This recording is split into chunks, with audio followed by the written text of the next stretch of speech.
Hey, what's up, everyone? Welcome to episode 5 of Straight Outta Stanton. If you don't know who we are, go and watch episode 1 and 2 and 3 and 4 and then come back here. I'm kidding. In this podcast, we talk about Star Citizen almost I'm not exclusively. kidding. Go do that. You should, yeah. You might have some fun. My name is JustCheg. You can find me on Twitch TV/JustCheg, and my co-host, the other side, is MasoKast, who you can find on Twitch TV/MasoKast, where we are actually on his channel. We're actually streaming this live every Sunday at random times. And just to throw you into it, you can watch it live and send questions throughout the show. And in the end of it, we will read read some of them and talk about them. So it's gonna be part of it. So that's the intro. How are you doing, Mr. Maso? Pretty good. Just one of the things I wanted to say about the streaming at random times. We are trying to get our flow down a little bit so we can hopefully become a little bit more regular for when we're doing these live streams. But the problem is we both talk too much, We should start like streaming and all that. and sometimes it takes us a while to get to the actual podcast part. I would be okay. What you mentioned today, you can actually start up your stream and we can do all the setup on the stream. I mean, there's nothing wrong with that in a way. Yes. Maybe we'll speed things up. You know what I mean? Who knows? Anyways, the first segment of our show is always the news. We don't stay there for too long, but it's important to bring up what happened in the last week. And now, as we know from the last week, we are back in this SCL and ISC shebang. So we had, I don't know, like we are expecting 3.12 to come to the live servers. I have never seen ETU being as popular as right now. Every streamer, basically, almost every streamer is streaming it.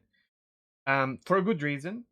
Levski and Delamar are gone, and we have the Jericho Station mission that is PvPvE with Javelin, and there's a lot of PP happening around it. A lot of big streamers jumping onto each other, and we have some drama around it and whatnot, which is normal in these Yeah. situations, which is great for the game, right? Uh, so I think that was more of a highlight in general than Star Citizen Live, and well, maybe not Star Citizen Live, but like Inside Star Citizen. But nevertheless, we had really good 2 episodes of both. Star Citizen Live was just good simply because we had Tony Z, which who was talking about a lot of pillars in the past, but I see him as one of the pillars of the development of Star Citizen. I'm sure you are agreeing with that, Maso. Yep. I One don't of think our anybody else would be crazy enough to try to program a dynamic economic universe simulator. So I'm Mr. glad Quanta he's himself. here. Yeah, Mr. himself. What an amazing dude! Like, yeah. So I still love your reaction. So the fun thing is, Maso watched watched Star Citizen live before me. Um, I don't even know. Oh, I was having a really rough day. Yeah, and I went to bed or something, and he sent a message on Discord, being like, "Oh, oh, it's Tony Z," and I was like, well, "Okay." I thought he watched the show and he was mind blown by it, but it was just his reaction to Yeah. Yeah. having I didn't Tony know on the he show, which is amazing. I didn't I didn't know he was going to be on SCL at all. I guess I don't know what rock I'd been living under. Yeah, it Been was busy that known. week or whatever. So I was just like, oh my god, because honestly, yeah, like with Tony Z, I could listen. Like when I saw that he was going to be on for like an hour, just talking, I was pretty stoked because that's kind of one of those guys, especially after the latest CitizenCon presentation with him, where like I could just let that guy go. He's like so intense about it too. Like you can tell he's just like right into it. So For yeah. sure, and knows a So I lot. will Like, say I will say that it wasn't what I was expecting.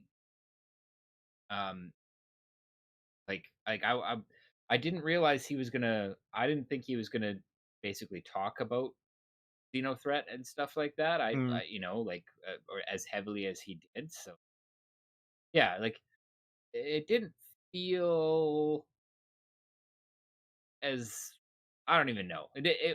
I guess I was probably hyping myself up for another Citizen Con like kind of mm, demonstration, yeah, and that wasn't what we got, but it was still cool. It was it still was cool for cool. sure.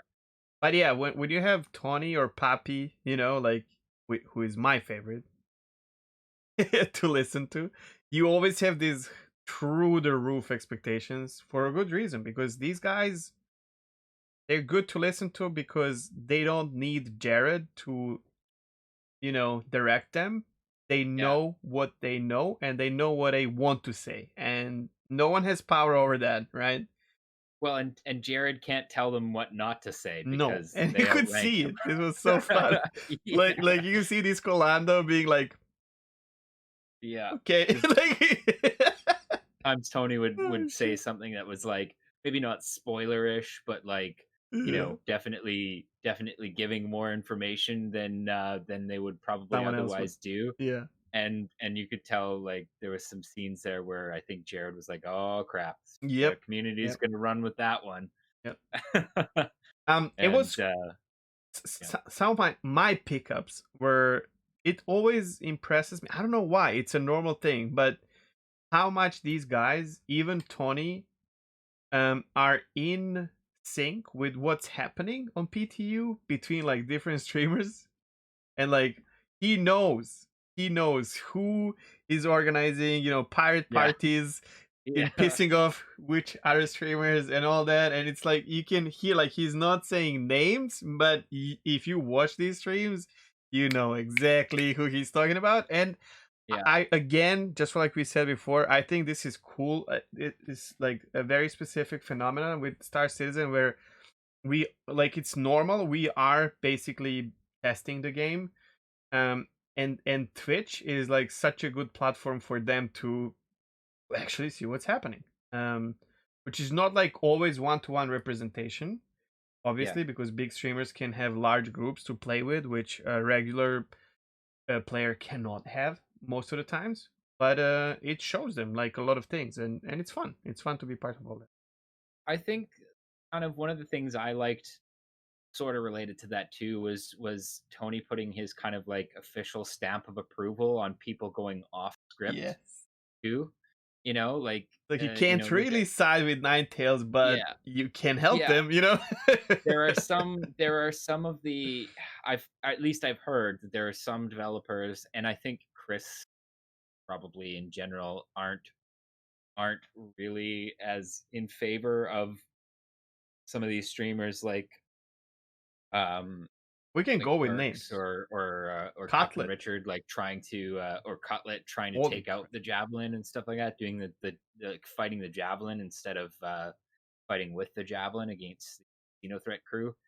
But to see Tony basically be like, "Yeah, we didn't expect that, but cool," was yeah. like that was good to me. I don't know, like Um, he likes to see that because that is exactly what he's trying build, right? Is a universe where you could Spontaneous, just where you could just kind of go off the rails and have the system itself kind of adapt to that.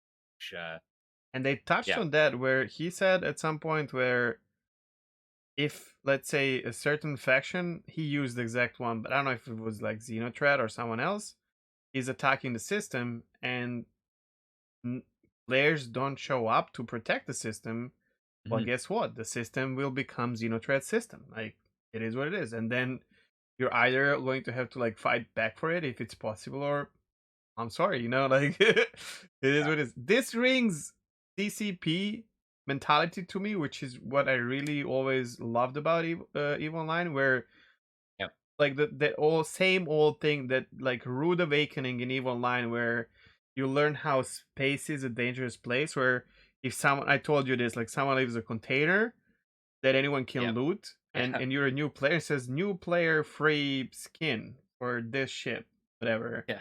and you go and click. The moment you open the container, you committed a Yeah. crime. You're hostile. Exactly. The guy kills you for no reason, just then laughs about it. Then you go write the ticket, and you get an instant response from CCP saying, "Welcome to EVE Online. Next time, don't open the container." Yeah. It's fine. That's how it works, like, and I love that. Like, no one can offer you 100% protection in full,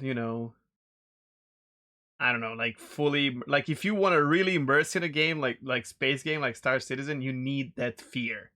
I'm Yeah. sorry, but without that fear, it's not as fun. I don't know.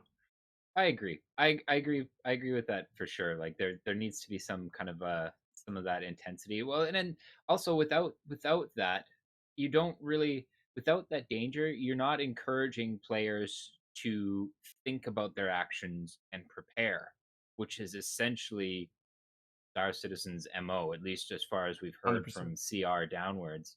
You can see that It's in so many places, right? yeah. Like And with it's one of the suits, things that for they're example, or like you yeah. gotta get And that's ready one of the for the things they're mining. trying to encourage. Mm. And unless you have that uh, that kind of need, unless you have that kind of like threat, of things happening, like there's not as much reason to actually just to have to kind of like to think about it. Yeah. I guess is all I'd say, the lame kind of conclusion, but like No, think you're about making your a point. actions and have your actions kind of I guess like uh, we matter. we use term YOLO a lot in games nowadays, where you just Yeah, go in and do something whatever the fuck you want, but there's no real consequence, which is why we usually yes, YOLO. In Star yeah, Citizen, YOLO will literally mean you only live once. You're gonna go in, you're gonna fucking die. yeah, But I mean, you might get through unscathed, but there's a chance that if you fuck up or something happens, you'll fuck it. And yeah. that's so nice. I love that. I love Well, and if you're not that I like that. I guess it'll depend on how hardcore the game ends up being, but sure. I'm hoping that it does actually. I'm hoping that the punishment is enough to kind of like to Oh, kind of same. make it so that people do that YOLO thing probably only once, and Yeah, then they realize that yeah, there's some serious fucking yeah, consequences exactly. to not thinking about what you're gonna do. Like, I think every new player, and especially if you're coming from other online games or whatever, like inevitably you're going to do the dumb thing. Like, oh, there's a It's the UE beauty javelin of over it. there as you're flying around in your Aurora. What happens when I shoot it? Or you accidentally like forget you have your CC on and you just fly straight into it while trying to brake, or yeah, Yeah. yeah. And then next thing you know, that javelin's, popping you like a small insect, I am and just want to you're say, because my all maybe ending my up in prison right off the bat. yeah, the first thing hey, what's up, Clasher? Yeah. Uh, so the first thing I just want to bring this up because my avatars are usually pirate ones. It's like the theme of my channel for a long time. I am not necessarily going to be a pirate in this game. I might. I don't mind that gameplay style, but I do like the lawful style as well. But I am um pro piracy in a way. We need that for a good space game. But I'm also pro protection from the game itself, but not like you're invincible because you're here. More like your navy will protect you in a way where pirate will have to think twice before attacks you, which is what you just said, because there's going to be consequence that he doesn't really feel like is worth dealing with, and Yeah. then there will always be motherfuckers who will just do it for fun and then log out, whatever. But Sure. that Or if there'll be if people there who are just good enough to be sure able to do it and get away with it, and I those are the guys you got to be scared of. sure, but it should be extremely difficult, especially nowadays. If you think about it, like Well, we are so somebody's gonna much do it. better. We're so much better at playing games that you need to make it almost impossible to be very difficult, because if it's doable, it will be on YouTube. Yeah. And a lot of people will be able to do it with like proper spec and like just copying what someone else is doing. So I don't know. I would maybe be okay. What's your thought about this? Like, I would maybe be okay with certain starting zones being no PvP. What do you think about that?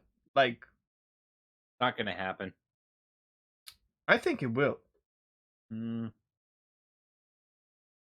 Like, tutorial I probably don't will think so. will be free of PvP, and then maybe like let's say you start on Orison, then like Orison probably will not be a PvP zone, or you will have like heavy armistice. But like the moment you get to PO, that's it, bro. It is UE system, but for as long as you're like, because I I don't know, don't man. need this, but for a new player, I don't know. Well, but here's the other thing that I think is constantly overlooked, and it's because we are in one star system, and there's not that much of a distance really in actual minutes traveled for anywhere. True. Um, but I think that they'll be able to make things difficult enough that, like you said, it's just not worth it for the bulk of the player base, and the very few who decide that they're going to try to troll by picking off a new player in one of the ultra high security systems, they're going to be so few and far between that the actual amount of people affected by something like that is just gonna it's gonna be like to the minuscule to the point where it won't actually warrant really any more extreme measures, and that's kind of why I really don't think that they'll end up going like full hard no PvP in the absolute starting zones. You know why I um think there might be? Because there's that. So there's what people call griefing now, when Catholic goes and like kills everyone with his crew, which is not griefing at all. He's no, just playing the game. especially the way they do it, man, like those Yeah. guys are smart. Oh, sure. And fair as well. But there's actual griefing where, let's say you're playing World of Warcraft and someone kills you, and you come to your corpse, you get up, they kill you again, and this can happen forever. Um, the problem And with you have Star to like Citizen cure is it. Life of a Spaceman, right? So, or is that how it's called, right? Where That was you dying is actually, even dying once will have long term effect on, potentially, on your gameplay, right? Potentially, we don't know this yeah 100%, right? So in yeah this case, if this turns out to be true, I feel like maybe there needs to be a starter player zone so that they get prepared for it, or like give like first death protection, kind of. Yeah, you know what? I was actually just gonna say that. I was gonna say, like, well, that's a direction they could take it. They could, Sure, it would like they be could have it immersion so breaking a little bit, but not it's a really, because fair fair. you could just say that the medical systems in the places where you're starting are Oh, like, are really good, right? yeah, are so good that Sure, I that can they see can kind that. of handle Okay. that or whatever. If you're like, within a certain area, you know what I mean, Hmm. or Okay. something. I don't. I guess we'll see. Uh, All right. No, that's cool. Yeah, I agree. Anyways, link in the description, of course. Although fair, like one fair, like I would say it's no warning, but like um, how do you call that? Suggestion for if you're new to Star Citizen, because everyone who's been following this game for a long time and is able to find the podcast about it is probably already watching Star Citizen Live and Inside Star Citizen. yeah. Um, or knows like about what's going on, and it's nice to like hear in our podcasts and whatever, like other YouTube videos or streams, what streamers or content creators think about it. But if you're new to this game, make sure you have this as an idea. It's like an hour and 20-ish minutes total of the content that CIG produces. It's not that high level of production anymore because they're mostly doing it from home because of the pandemic. But when they get back to You the mean it's offices, raw? It's Yeah, like it's right. raw. It's actually raw, kind of right. But when they get back to the office, it's actually good production as well, which is kind of cool. It's spontaneous, kind of raw. They tried to push for that, but like it's actually solid production. Yeah, Um, so just I can keep understand. keep up. Like Thursday, sorry, Inside Star Citizen, which is about 10 to 15 minutes, and then Friday is Star Citizen Live, which is what we were just talking about, which is 1 hour long show on Twitch that you can watch Totally. on YouTube.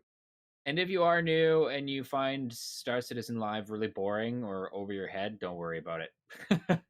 That is Everybody true. gets that odd episode that's just like not for them. So Yeah, yeah. this one, frankly, this one probably will be pretty dense if you're yeah. Especially because he talks about something that will affect a PU immediately, like probably next week or so. So even if you're not playing on PTU like I don't, but I watch a lot of stuff on other streams, but like it will ease you into what's happening because Stanton will change drastically overnight when 312 comes out. This will be the biggest change since I started playing because I got Microtech, which was a big change, but this will actually, holy crap. There will this is like a new what's the name of that yellow, like the drug wars, what's the name? Jumptown? Jumptown. This will be like a new Jumptown. Everyone will be there in the one station, and yeah, it's gonna be crazy. Yeah, that's true. I Yeah. can't wait. I can't wait. Well, this is something that the PvPers have been asking for a long time is Yeah, something to push players together so that they could actually have PvP. So I dude, know that's I'm not the so ready. intended that's Yeah, not I the don't. intended purpose, but like, you know, It's a good thing though. It will make it totally. alive. And I'm so Yeah. ready for two things. One, to actually go in PvP and get exploded because I'm going to talk about this in our next section, but I got so frustrated with PvP last week. So I'm actually ready to. I don't mind being outplayed. I'm not a really good pilot. I'm not a really good PvPer in this game. But I love PvP in general. So I'm down to do it. And it's time for me after a year to start diving into it so that I can, like, hold my ground, hold my own ground, and get my feet on the ground, or like whatever, wings in a space, or whatever the fuck. Yeah.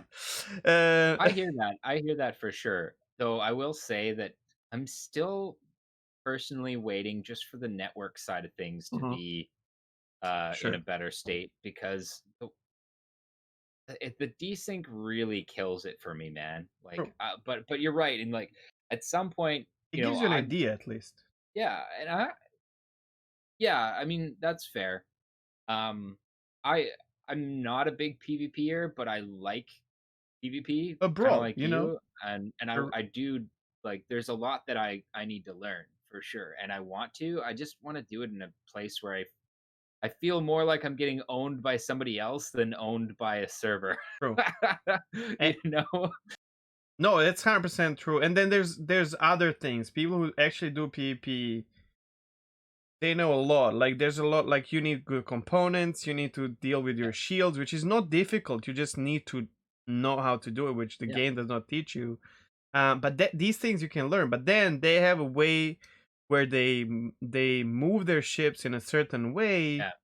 There's the where. tactics of like what to do when. And I guess that's the other reason why I'm not super set on it now. Just because, like, for example, I'm a Star Citizen boomer. And I remember when PvP was fought completely differently than it is now. When it was all, maximum 6 degrees of freedom movement and Yeah. high alpha cannons, you know? You talking And about I, this made me start watching Battlestar Galactica, which I can say that I'm watching now oh, heavily. dude, Yeah. so good. By the way, I Um, just, sorry for interrupting. I have to apologize to everyone. It's been how long? 25 minutes. I lowered your volume so that we don't have like feedback, and I did not realize that will also lower your volume in the podcast. So I was probably above you for a bit. Now I pumped it back so that we can be like okay. equal. Just sorry. Yeah. So for those who are listening, my bad. Let's go on. Go on. Sorry. Uh, You were oh saying yeah, right. yeah, different like play battle style, like whatever fighting style Yeah, before. Yeah. like I've seen it shift already so drastically, and I know that it's going to shift again with capacitor gameplay coming up. So the other part of me is kind of holding off from like really trying to dive in and learn this current iteration of PvP because I know that combat is going to change if Yeah, if they're on, you know, if the progress tracker is any indication anyways, it will this have to year is change probably more going to than see once. some yeah, it's probably going to see some pretty major changes as well. So like part of me is kind of like I mean, I guess you can get kind of the reflexes and stuff like that, but as for actual like tactics of or oh, how did John Crew put it? The geometry of combat um that they talked I about think the in the mindset of player base as well is what you're like getting into, yeah, like because there's sure. certain things when I enter arena in World of Warcraft, I know so much already just with I there's an expected player behavior which is completely True. different than in Elder Scrolls Online, for example, even though these games are like somewhat, similar. Yeah. So there is that, But there is that, but also here's a good example, a WoW based example. Um when they changed survival hunters, like that to completely melee. changed to melee. Mm, That completely changed how you fight against true. a survival hunter, you know? Yeah. Um, and the things you have to watch out for and stuff like that. So that's kind of another reason But where it's it's more like I think it's different things. Sorry, I'm going to interrupt you and explain this because that what you're sure. talking about that's knowledge based, right? Yeah. So the class is being played differently. But there are things like kiting around the pillar, you know, hiding to eat and drink and stuff like that. That's something that Yeah. happens in World of Warcraft. It does not happen in Elder Scrolls Online, for example. Or like it's just there are some of these little things that are very specific for a mindset of certain. It I don't know how to explain this, but yeah, Sure. it I'm not saying that there's no value to it. It's just yeah it's no just no that I I'm agree with you. I agree with you. I think the reason I wanted to start doing it is because lately both of us, but especially me, are doing bounty hunting missions quite a lot. And it's yeah. mind blowing how different PvE combat is to PvP combat in this Oh game, yeah. regardless of you're using the same tools. I have a PvP build, right, on my ship, but when I go to PvP, I will change the shields, different weight of strafing and everything. And then Yeah. on top of that, there's another thing that is very which is more to your like side. What you're trying to say is certain players know how to move their ship to bug your own um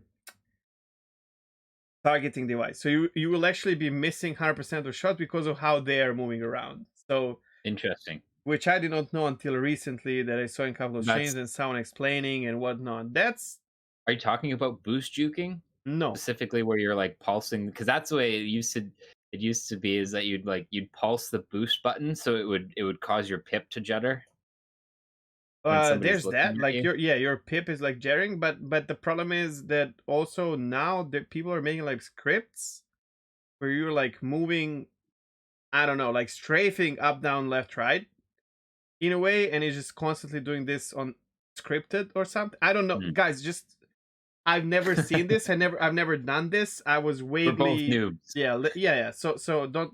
But there are ways for like right now. Obviously, they're not trying to make the combat perfect because it's too early, right? Yeah. But Well, there's especially still yeah. some value to it, I guess. Yeah. You're And probably right. it's just not that much else to do. Like That's fair.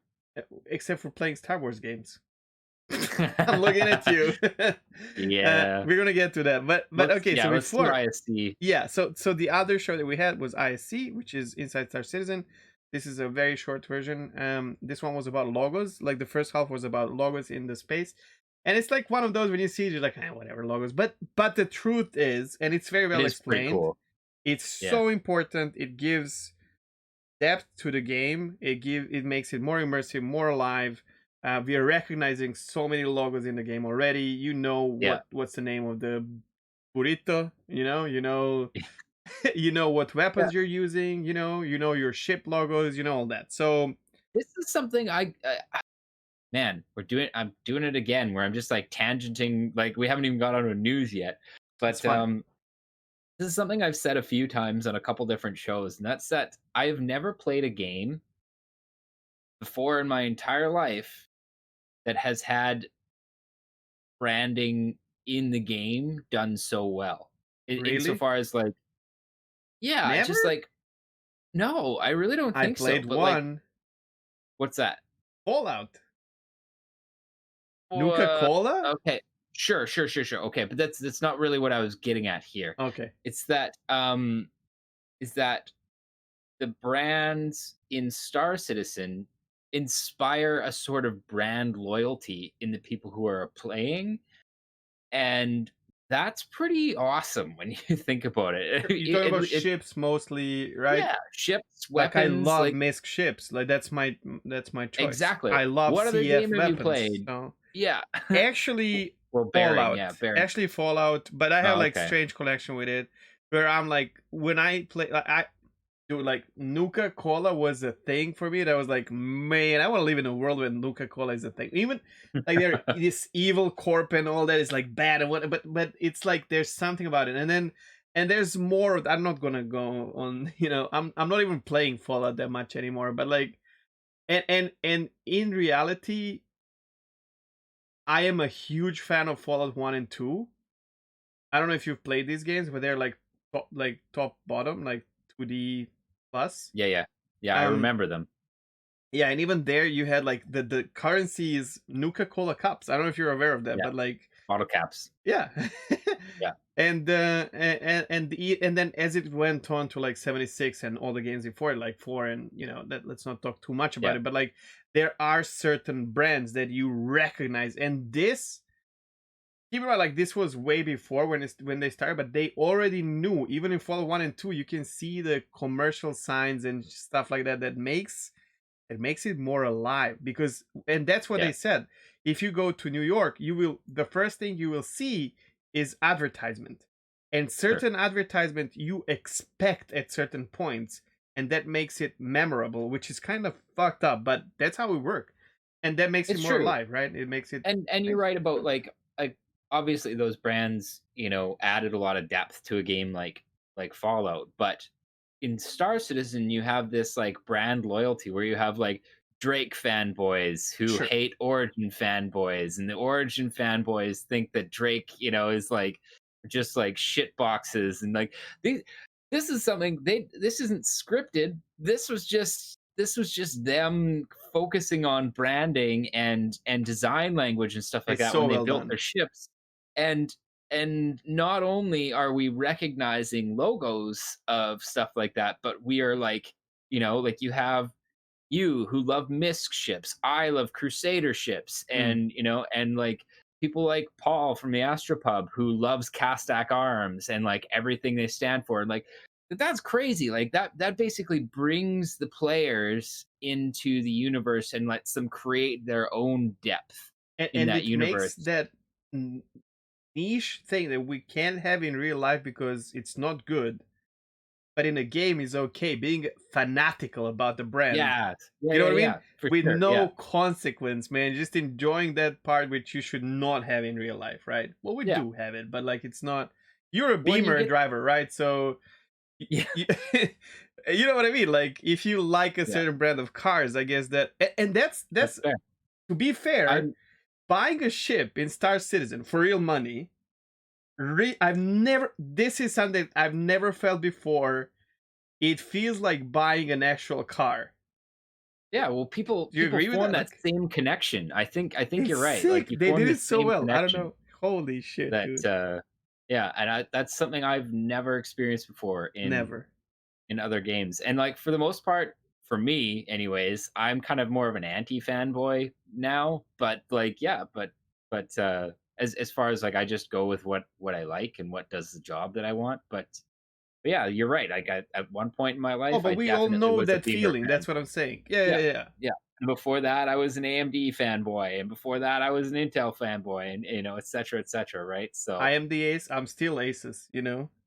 Yeah, yeah. That's it. Just give me strict stuff and I'm good. So yeah, yeah. Anyways, I think that's cool. So as much as the whole, It's just you one of know, those things where you're the like whole logo logos. things, Yeah, yeah, you're it's like, like boring. But then you I think didn't about it, know. and it's Yeah. like Yeah. actually, yeah. And plus, it was cool. Like you just see all the work, all the artwork they put into it, right? Like because they go through all the So different that's a touchy logos. one, right? Because people always feel like this always rubs a lot of people the wrong way where they're like, Oh, why are they spending time on this? Not understanding that bullshit. like these are completely different Yeah, exactly. people doing That's it, but exactly still. it. These are Or like why are you different spending money on teams. logos? And I'm like, oh my god, you just don't. Yeah, It's so good. It's so good. yeah. Do Uh you want your game to be good? exactly. Um, Because we don't know as player base, we don't know what we need to enjoy the game. That's their job. And sometimes we get carried away with like armchair developing, myself included, yep. for sure. But I am always like I want my developers to listen to the community. I don't want them to do what the community wants. I think that's very important thing to understand that they need to understand what we actually want and not give us what we are asking for because that's not how it works. We don't know. Yeah, fair enough. Yeah, I think that's a good way to put it for sure. But anyways, after logos, they went into the new docking collars, which were pretty sweet. Okay, that has to be automated, right? Like you're gonna Yeah, for permission and then you're gonna approach and then like auto landing works now, which hopefully this will work better because I've that's lost 2 ships this week on auto landing because someone said it works good. I was like, "Are you sure?" And yeah, you don't want to see the screenshots of my freelancer. I've never used Autoland, but it It's good sounds like at least content. that's hard docking. Hard docking was the Merlin to the Connie was they said you Mm. just get it into position basically, and then the It ship does it takes care of the rest. itself, right? Yeah. But yes, I'm certain that this will be to disastrous consequence for the first little bit. I can't wait. That's good. Yeah. That's good. um, but the thing I thought was cool, and I'm sorry I'm driving this. I'm not supposed to drive No, this you're section. good. What do you mean? No, Um, no, you're fine. You're fine. space whales, okay, space whales are cool, but the new variety buildings they were showing for like some of the settlements down, I thought that was really neat. Because right now, you fly down to a settlement, they pretty much all look the same. They have the same kinds of buildings, with a few exceptions. Like some will have hydroponics domes out in True. front, and some will have like mining And they're things. very nice. Like the way they look, if you pay attention, they're extreme. Especially the botanist ones with like different plants and all that. It's really Sure, nice, but it is boring. I yeah, made the mindset of like it's a placeholder, and now we totally, yeah, got some kind of idea in this IC of like some yeah. variety of Fuel buildings, right? tanks Yeah. and like like the battery packs or like the big cooling stations and stuff Even like the that big that they have in containers there. and everything. Yeah, That yeah. was a So really that's nice touch. yeah, that was pretty cool. That was actually The probably highlight? my favorite part of Yeah, that ISD was just seeing like all the different planet side stuff. And hopefully we see that sooner rather than later. I think we eh, could, to be honest, we because it will. doesn't seem like it'd be They actually that showed like how complicated. they're putting on the planets and all that. So and how Yeah. that. I mean, I expect that to be relatively quick.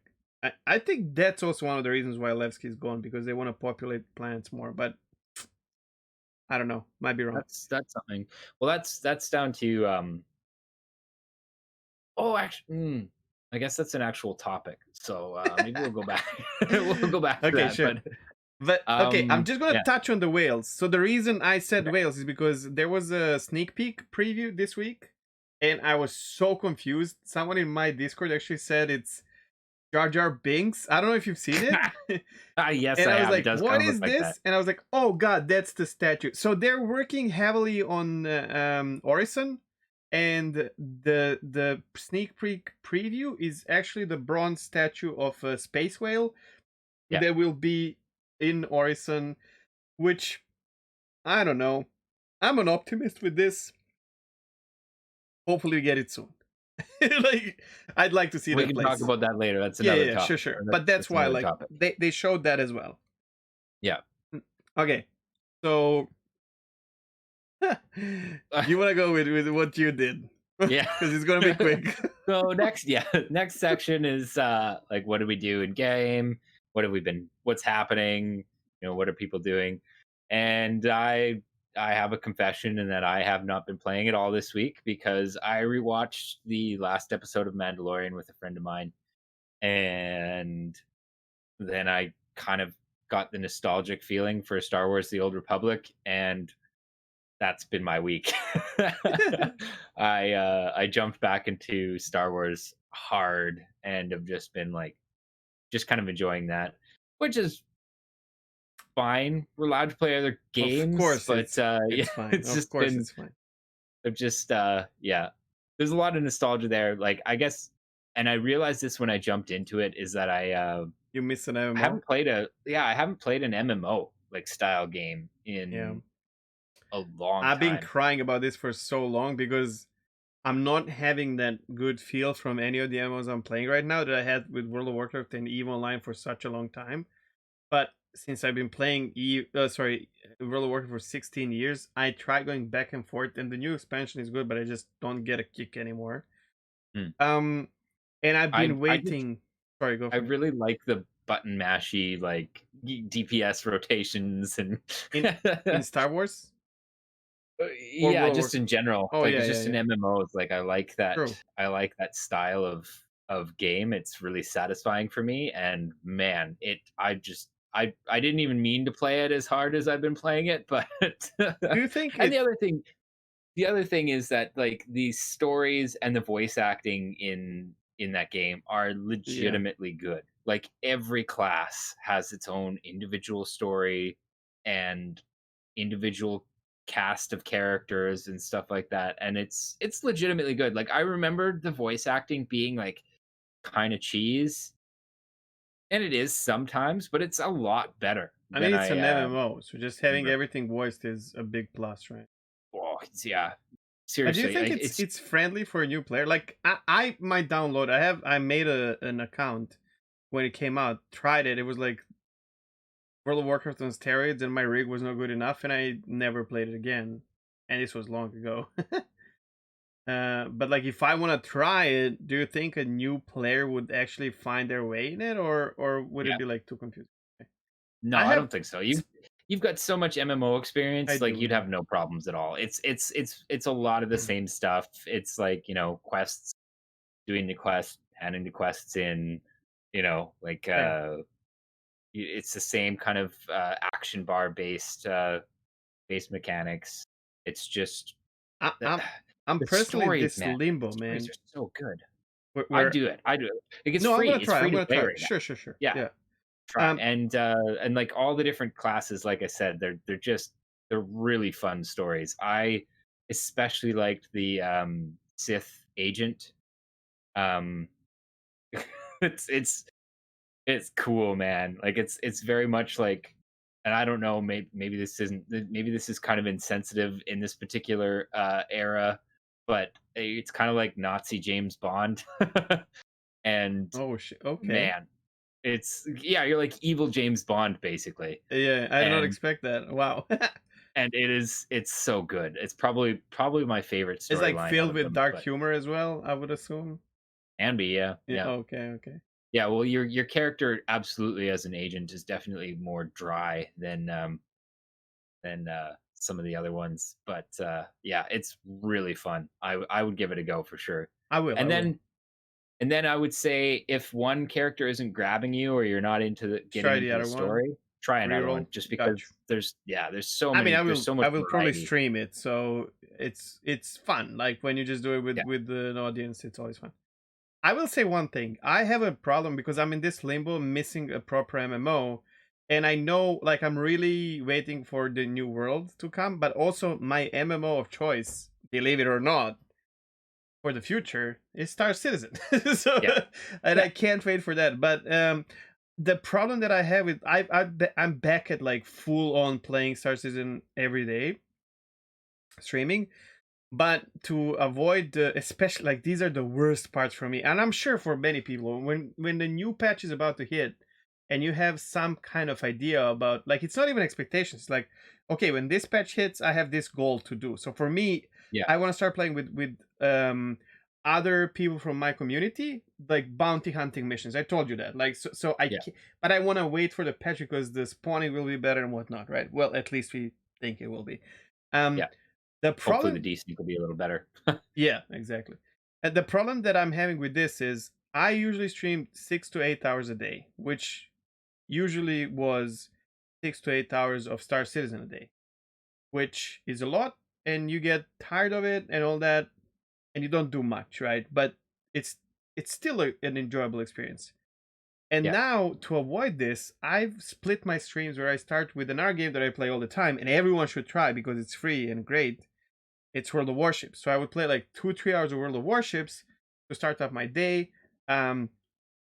And then switch to spaceships, which kind of cool. And this also in my mind, I always play Star Citizen after whatever other game I play because most of the other games that I play already have communities and have been around for a while. And bringing some new eyes to Star Citizen is always my idea of like helping a new project being seen by some people. People who are playing Mhm. warships might enjoy spaceships. Like that's like kind of my good Yeah. deed for Star Citizen. um, but anyways, the problem was that if I play Star Citizen for 3 hours, dude, you don't you it's not enough. It's so frustrating because you don't get to do anything because of respawning 30Ks, rearming, like holy shit, 3 hours, like Bugs. Yeah. it's just not enough time to accomplish anything. And it's crazy. I don't know. I mean, who am I to say? I mean, you're the guy who's doing it, but I'm also used to like 8 hours a day. So, I'm used to making it to a point where I'm okay, I'm bored now. I can call the stream, right? But yeah. now I'm But like, oh man. I don't know. I would say that I can get a decent amount of Star Citizen done in a couple hours. I mean, barring the 30Ks and the bugs and the crashes and stuff like that. I mean, that obviously adds time to it, but definitely hasn't been my experience that it takes like 3 hours and you haven't even done anything. No, I mean you do something, but so if you are like, okay, today I'm gonna do combat in this new ship, right? So I'm usually flying Hawk. So I was like, okay, I wanna now that not everyone is having freelancer, I wanna have a freelancer to do bounty hunting with. I don't know. I just felt like it. So I need to go to different stations, get my FR-76 shields. I need Yeah, to get, like crossfield. I need to get power plants, whatever JS equivalent is. I need my guns. Then the guns are not, they're sold out because we have that bug now again. yeah, So I have to reload this. Oh shit, it's been 2 hours and 20 minutes. And I finally yeah. I set up guess. my ship. Yeah, But I guess tomorrow if I went to that's play the Connie. It's like, so, you know case. what I mean? Like, Yeah, but fuck, don't dude.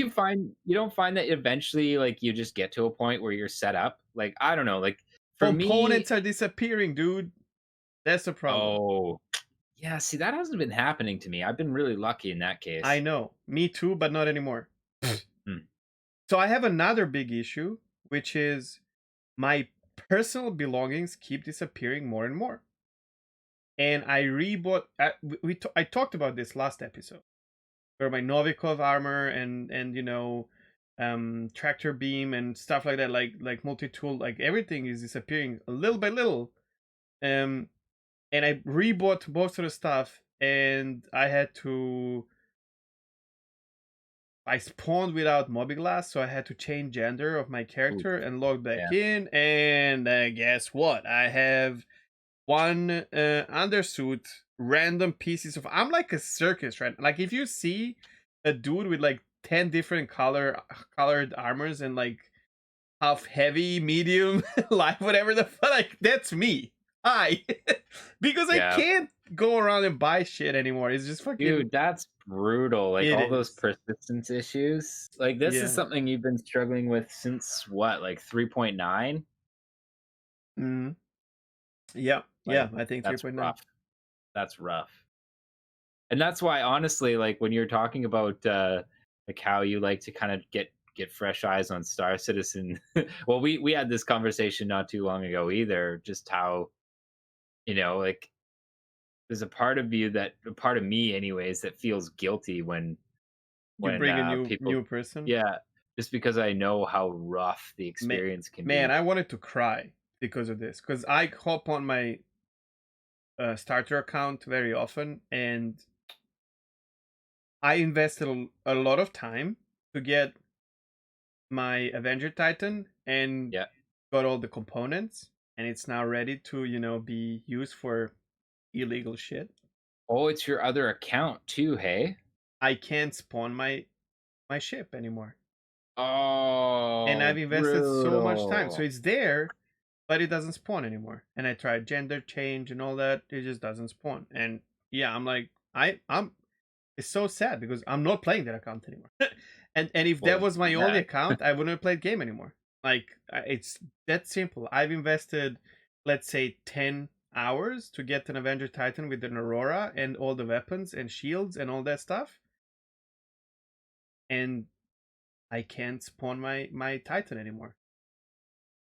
Yep. It's That'd really kill it for bad. me too, man. That's Like it.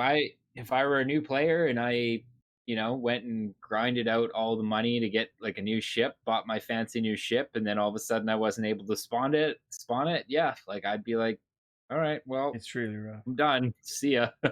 Okay, so just one more Well, thing for before we get on from what I did last week. I got frustrated and I was like, okay, why am I not playing PvP?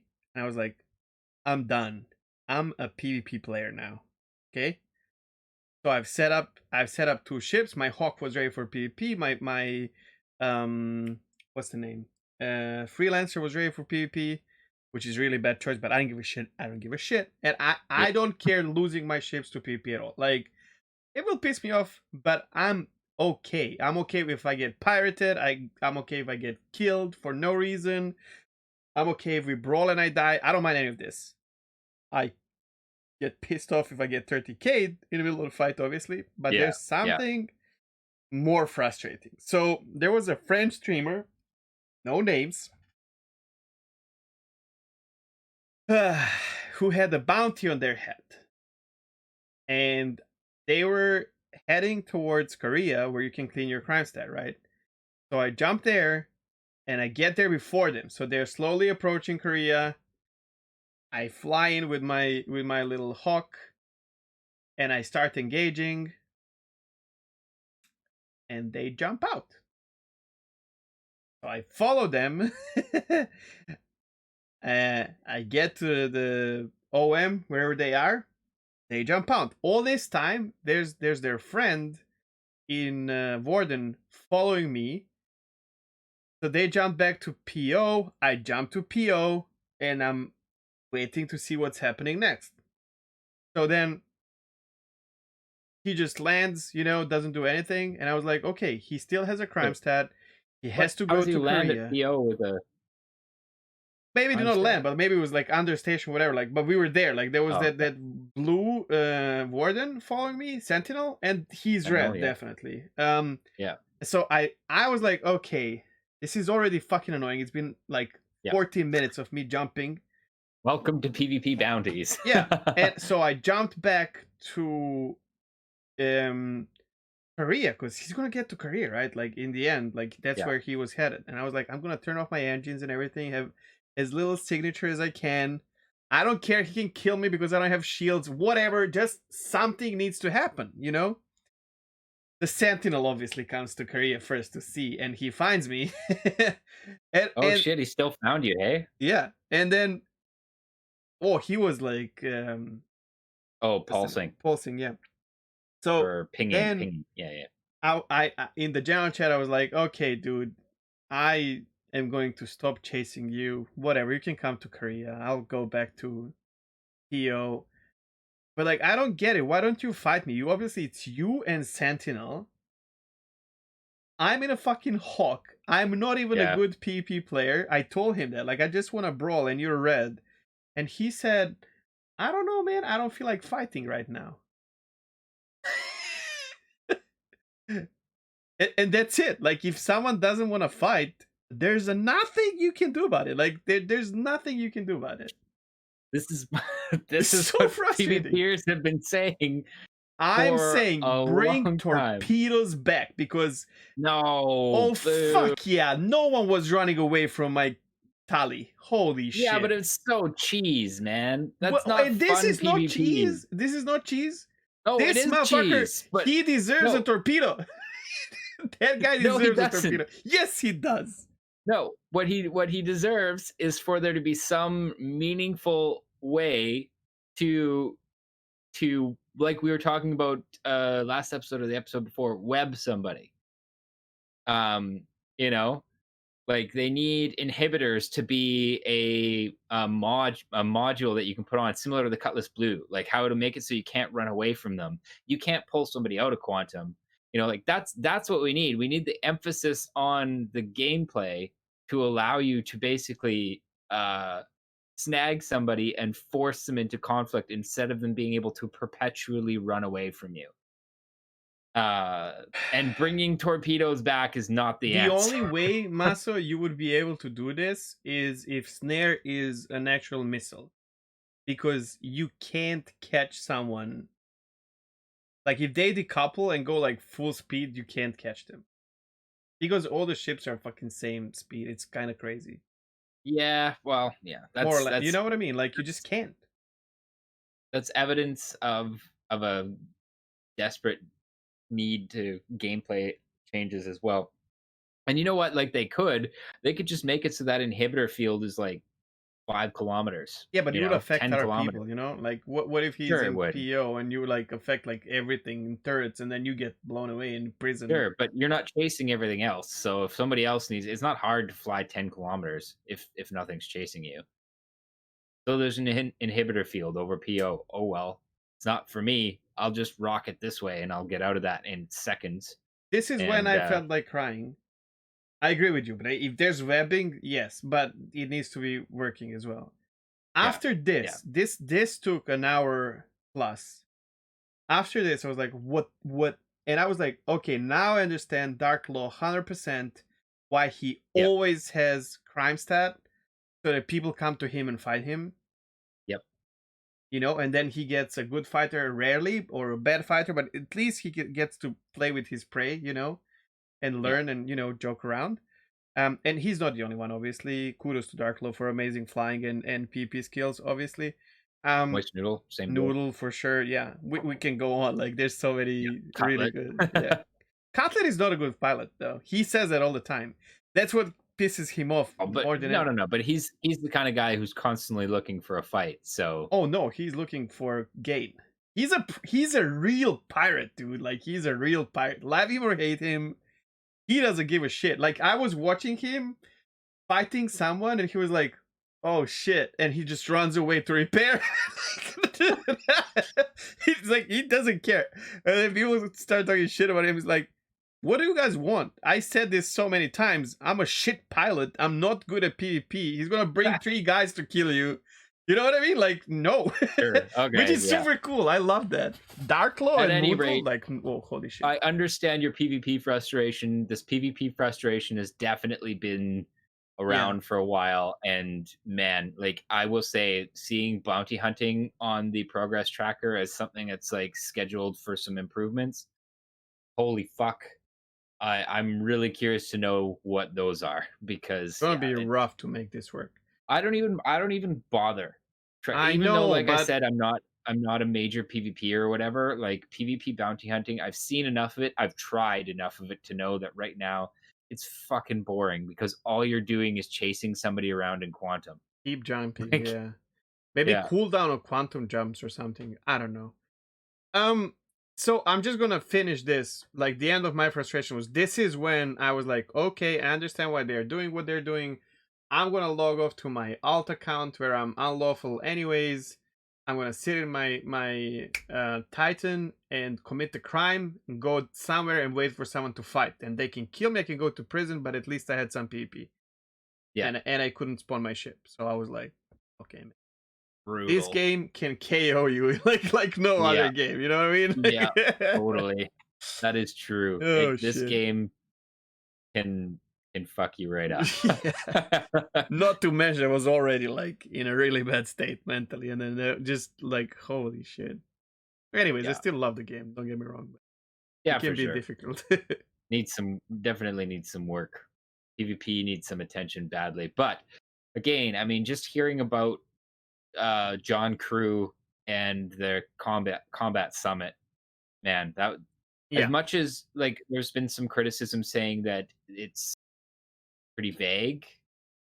They were vague, sure. they were But vague to us. but yeah, I'm exactly. sure But they they're go really in depth, and that's another thing. totally Like we see them in Twitch channels all the time.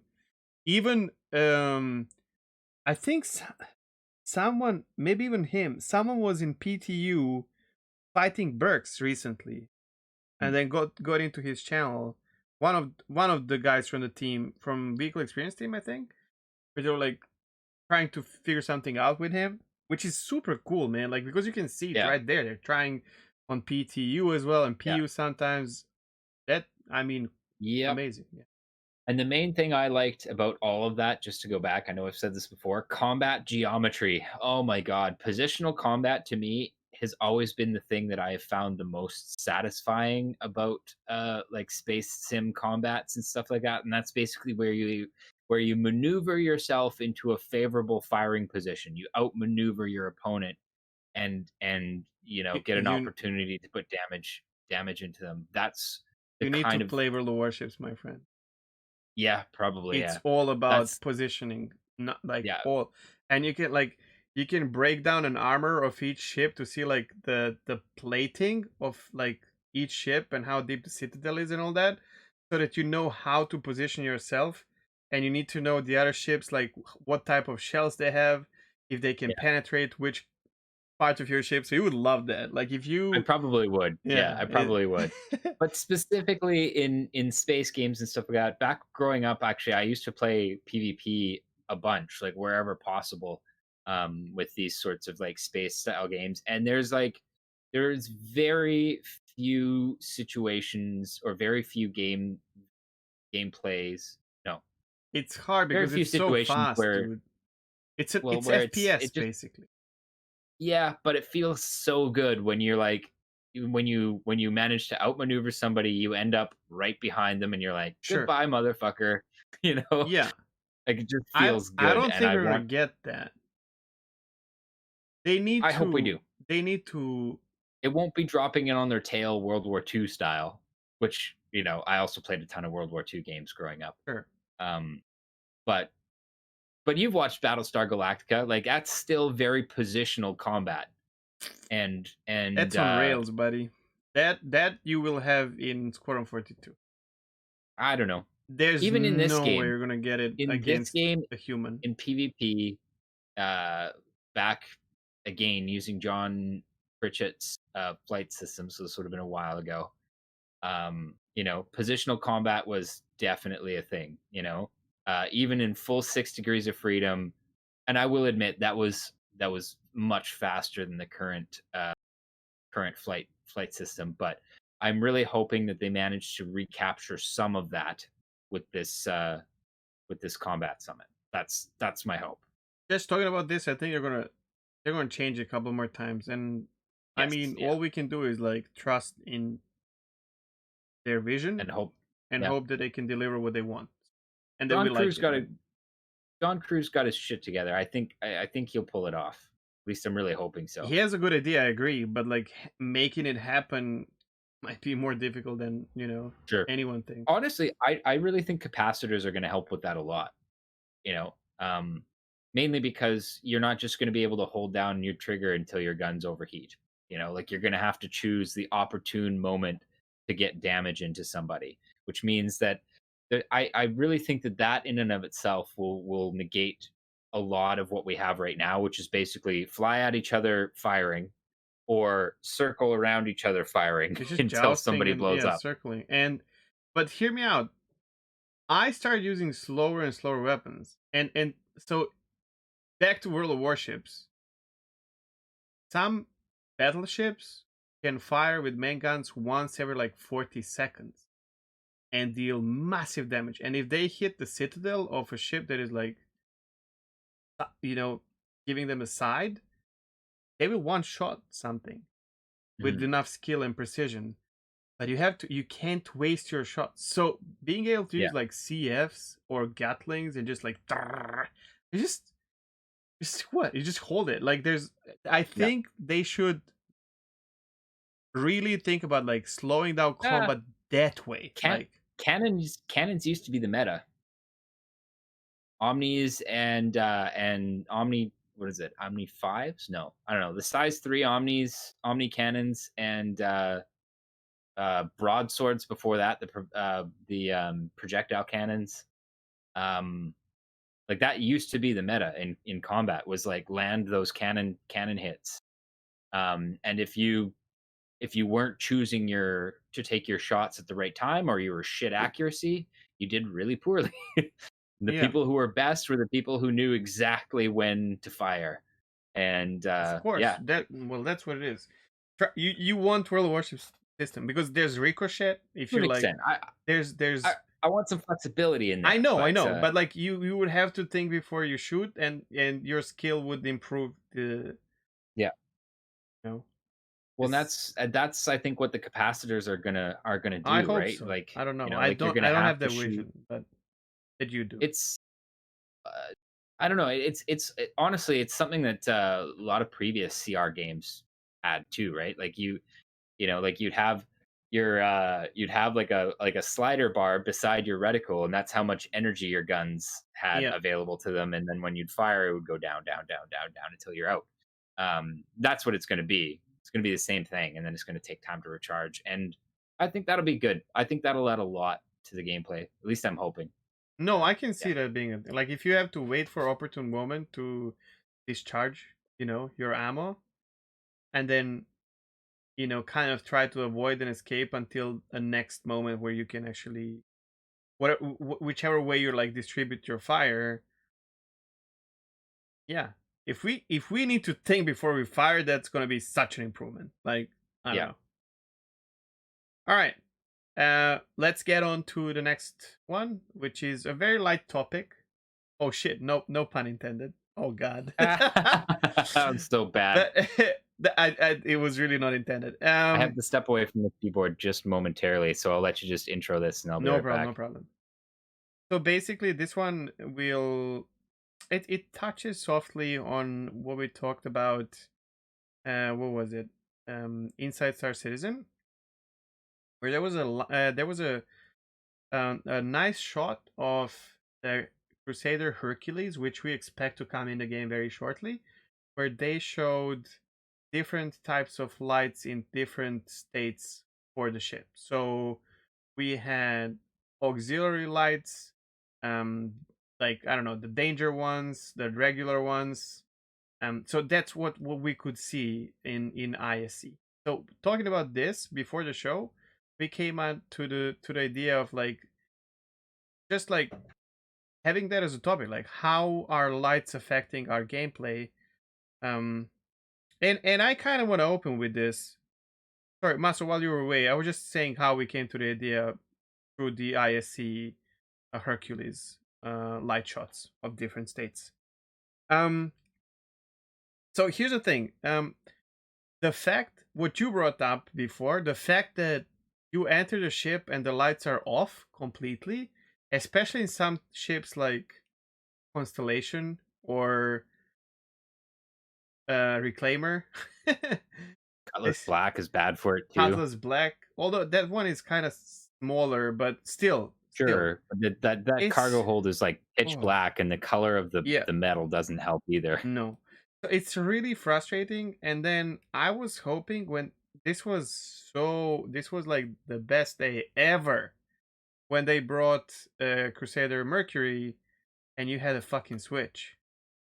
Like you can enter your ship and turn on the lights in the room. And I was like, why did we not have this before? And then you brought up this idea that makes so much sense. If I enter the fucking ship, certain type of lights will turn on. Yeah, Either yeah, if it's like auxiliary lights or well, I should be able to program that in a way, right? So whatever the fuck Yeah, lights I want to have on my ship. which I do think that we will have probably sooner than later. I think that's probably going to that's probably going to end up wrapping into the security system that they're working on, or be a similar style of tech. But Um, dude,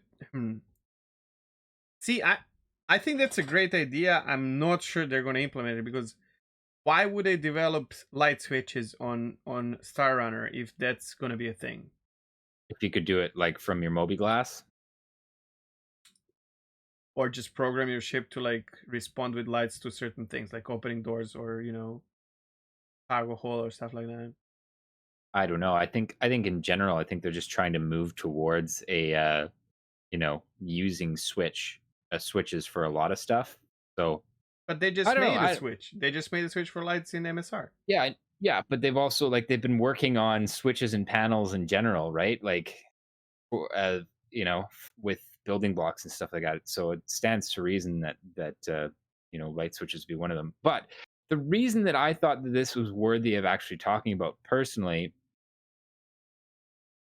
regardless of whether or not you can set the conditions for your different lighting in like a really granular fashion. Like once you open the door, auxiliary lights should come on. Like just in general. Like I even the situation with the Star Runner where you have the option to like manually. I don't want to manually turn on I all the agree. I agree. lights on my way to a bridge. You Dude, know, you like open the trunk of a 30 years old car.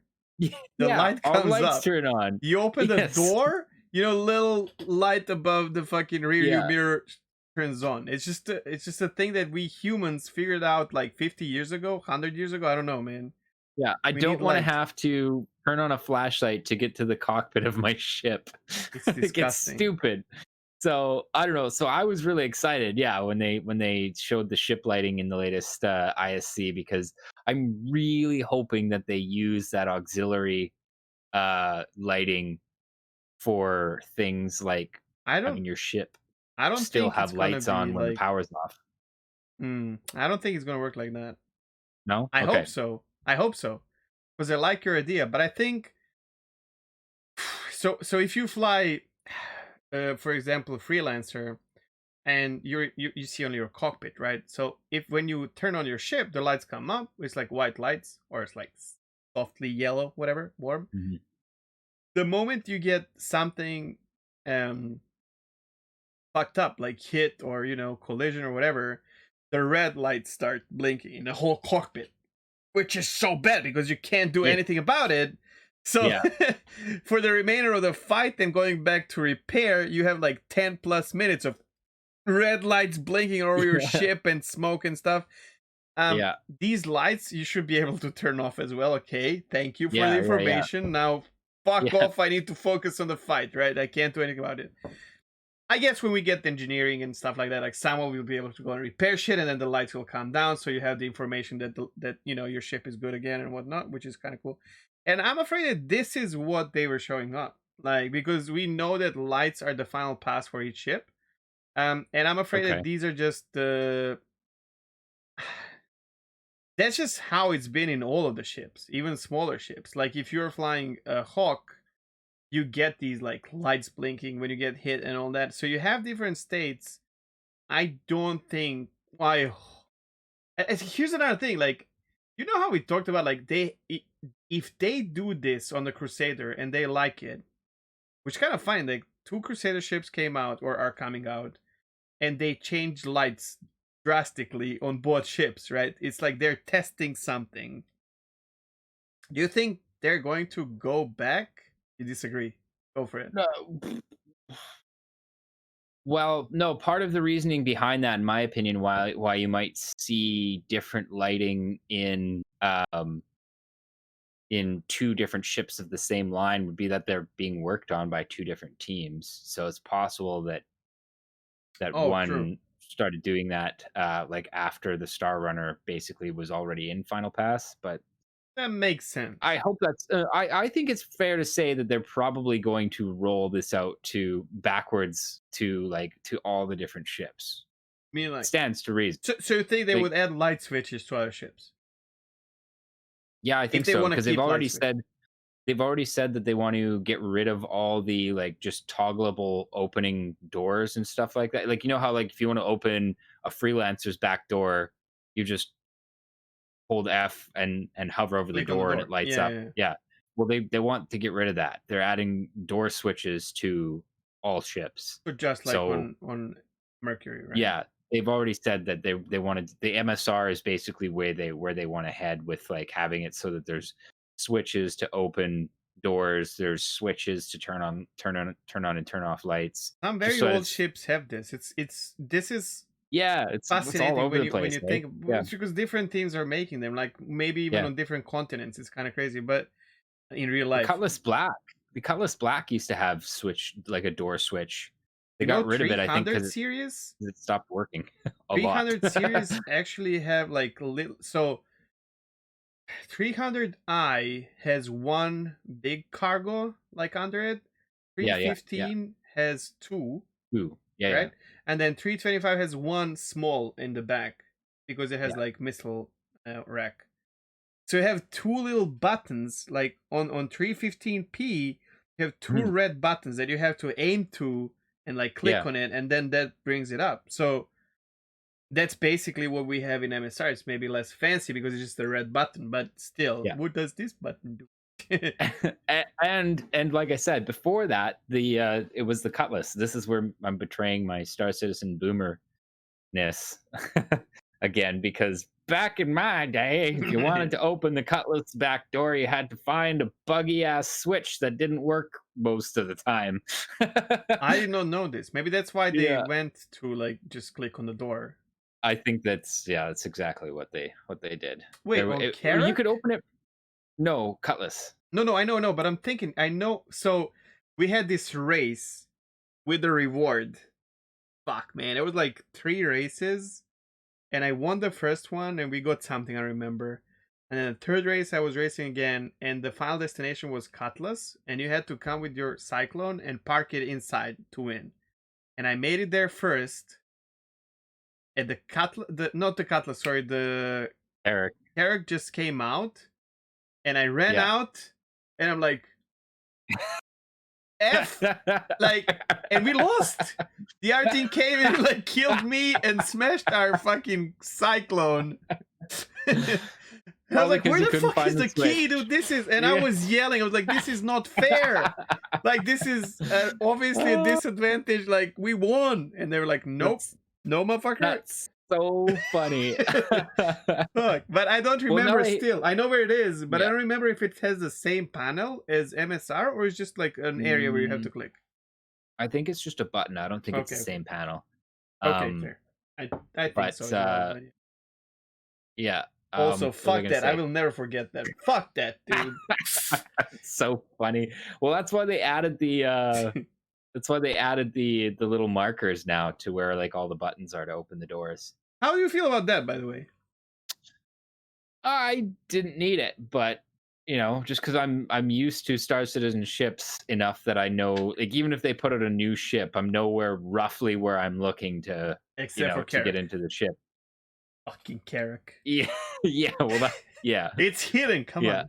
So I feel it's okay if only the owner of the ship sees it, because if someone's stealing your ship, they should not get that information. Well, ultimately, they're not going to be able to access your ship at all, even if they did know where the button was. That's on the progress tracker actually, with security Well, the systems. progress P0. tracker is in the future. If you watch some of my later streams, you would see how helpful this was of me stealing some ships. It's really good. Okay, fair enough. I can't remember where they were planning on putting it. I guess it's not on the deliverables. Sorry, I just remembered. I did not talk about this. Holy shit! I'm sorry, but I have to bring this up. This is what I did last week. So listen to this. So I was flying around. I don't remember. I was playing ROC. I was like trying to mine something, and I came back with my ROC and sold everything. And I was like, oh shit! Look at this Cutlass Black with open cargo hold, and no one around.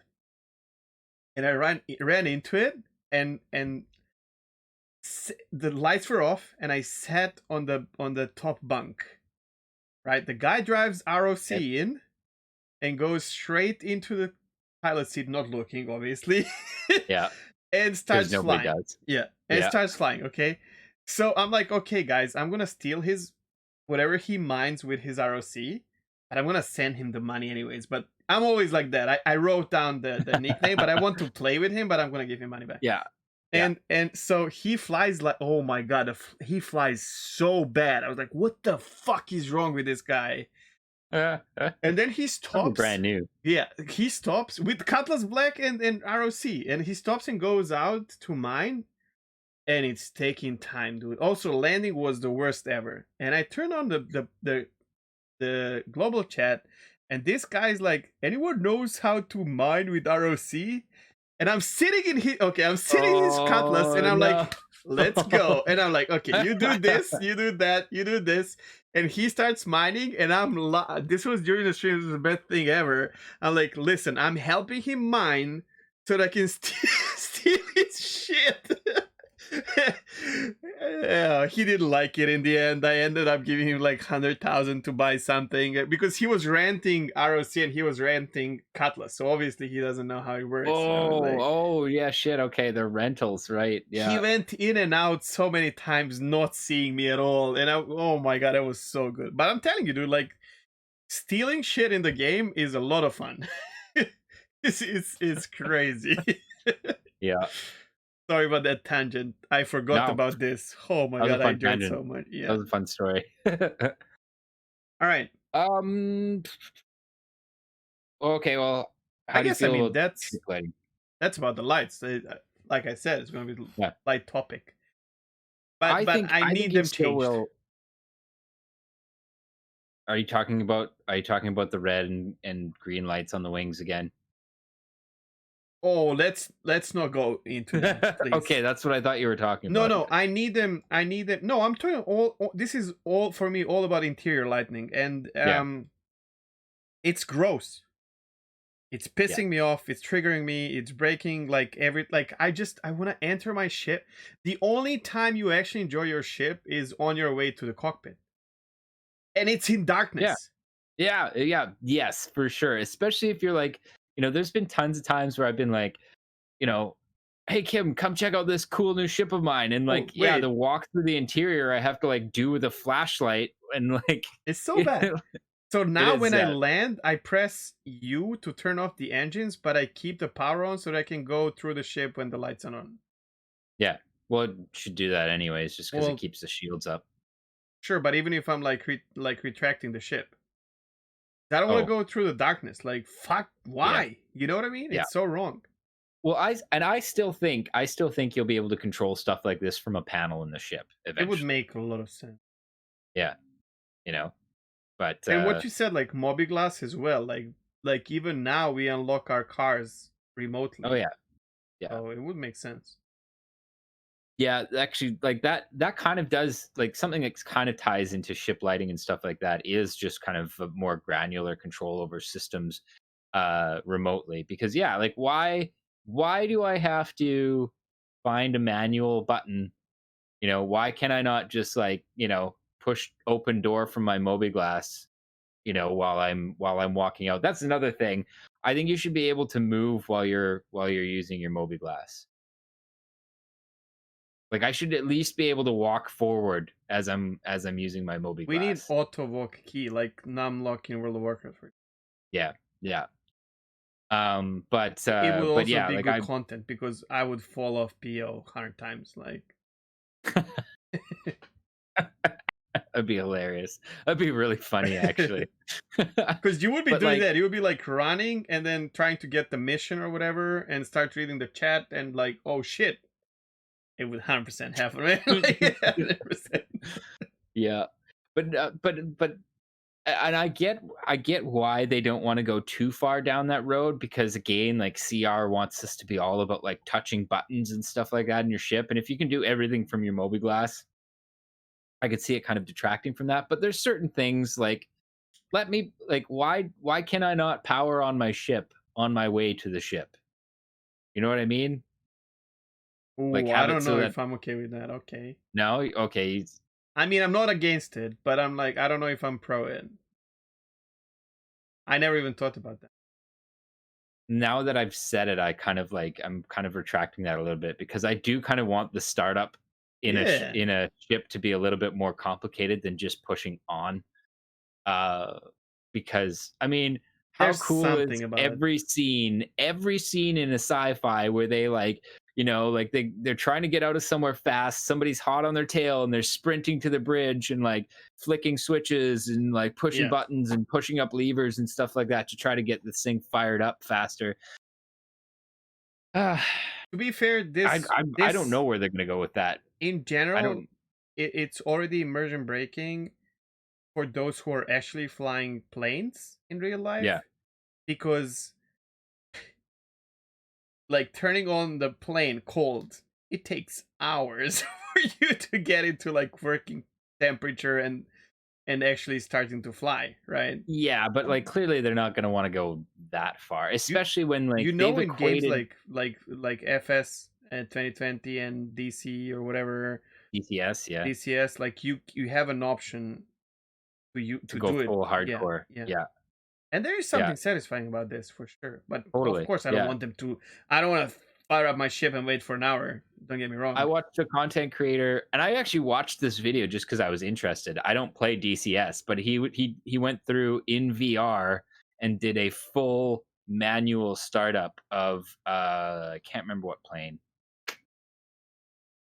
Well, some fighter plane for sure. I think it was a MiG of some sort, but yeah, like yeah, like full It's did all the satisfying. checks and man, it was cool. I watched that video and I don't even play DCS. I can Like send you a link of Squirrel playing Flight Simulator. He used to fly Boeings in real life, and he has VR in the whole like cockpit. sim setup. Yep. Yeah. And he goes through like each switch, because Flight Simulator has like physicalized switch, and if you look up in a proper like big plane, there's like Yeah. 300 switches, and he's like, okay, Yeah. I'm gonna turn this on for that, turn this on for that, turn this on for that, and he like takes and he does the proper flight Yeah. from whatever, like Seattle to But Vancouver, for but example. also like I don't know how I feel about that with respect to like your Aurora, for example.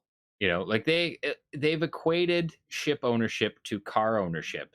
And True. in a standard car, I mean, Well, it get in the depends. If you're in car. Siberia, it's gonna take a while, buddy.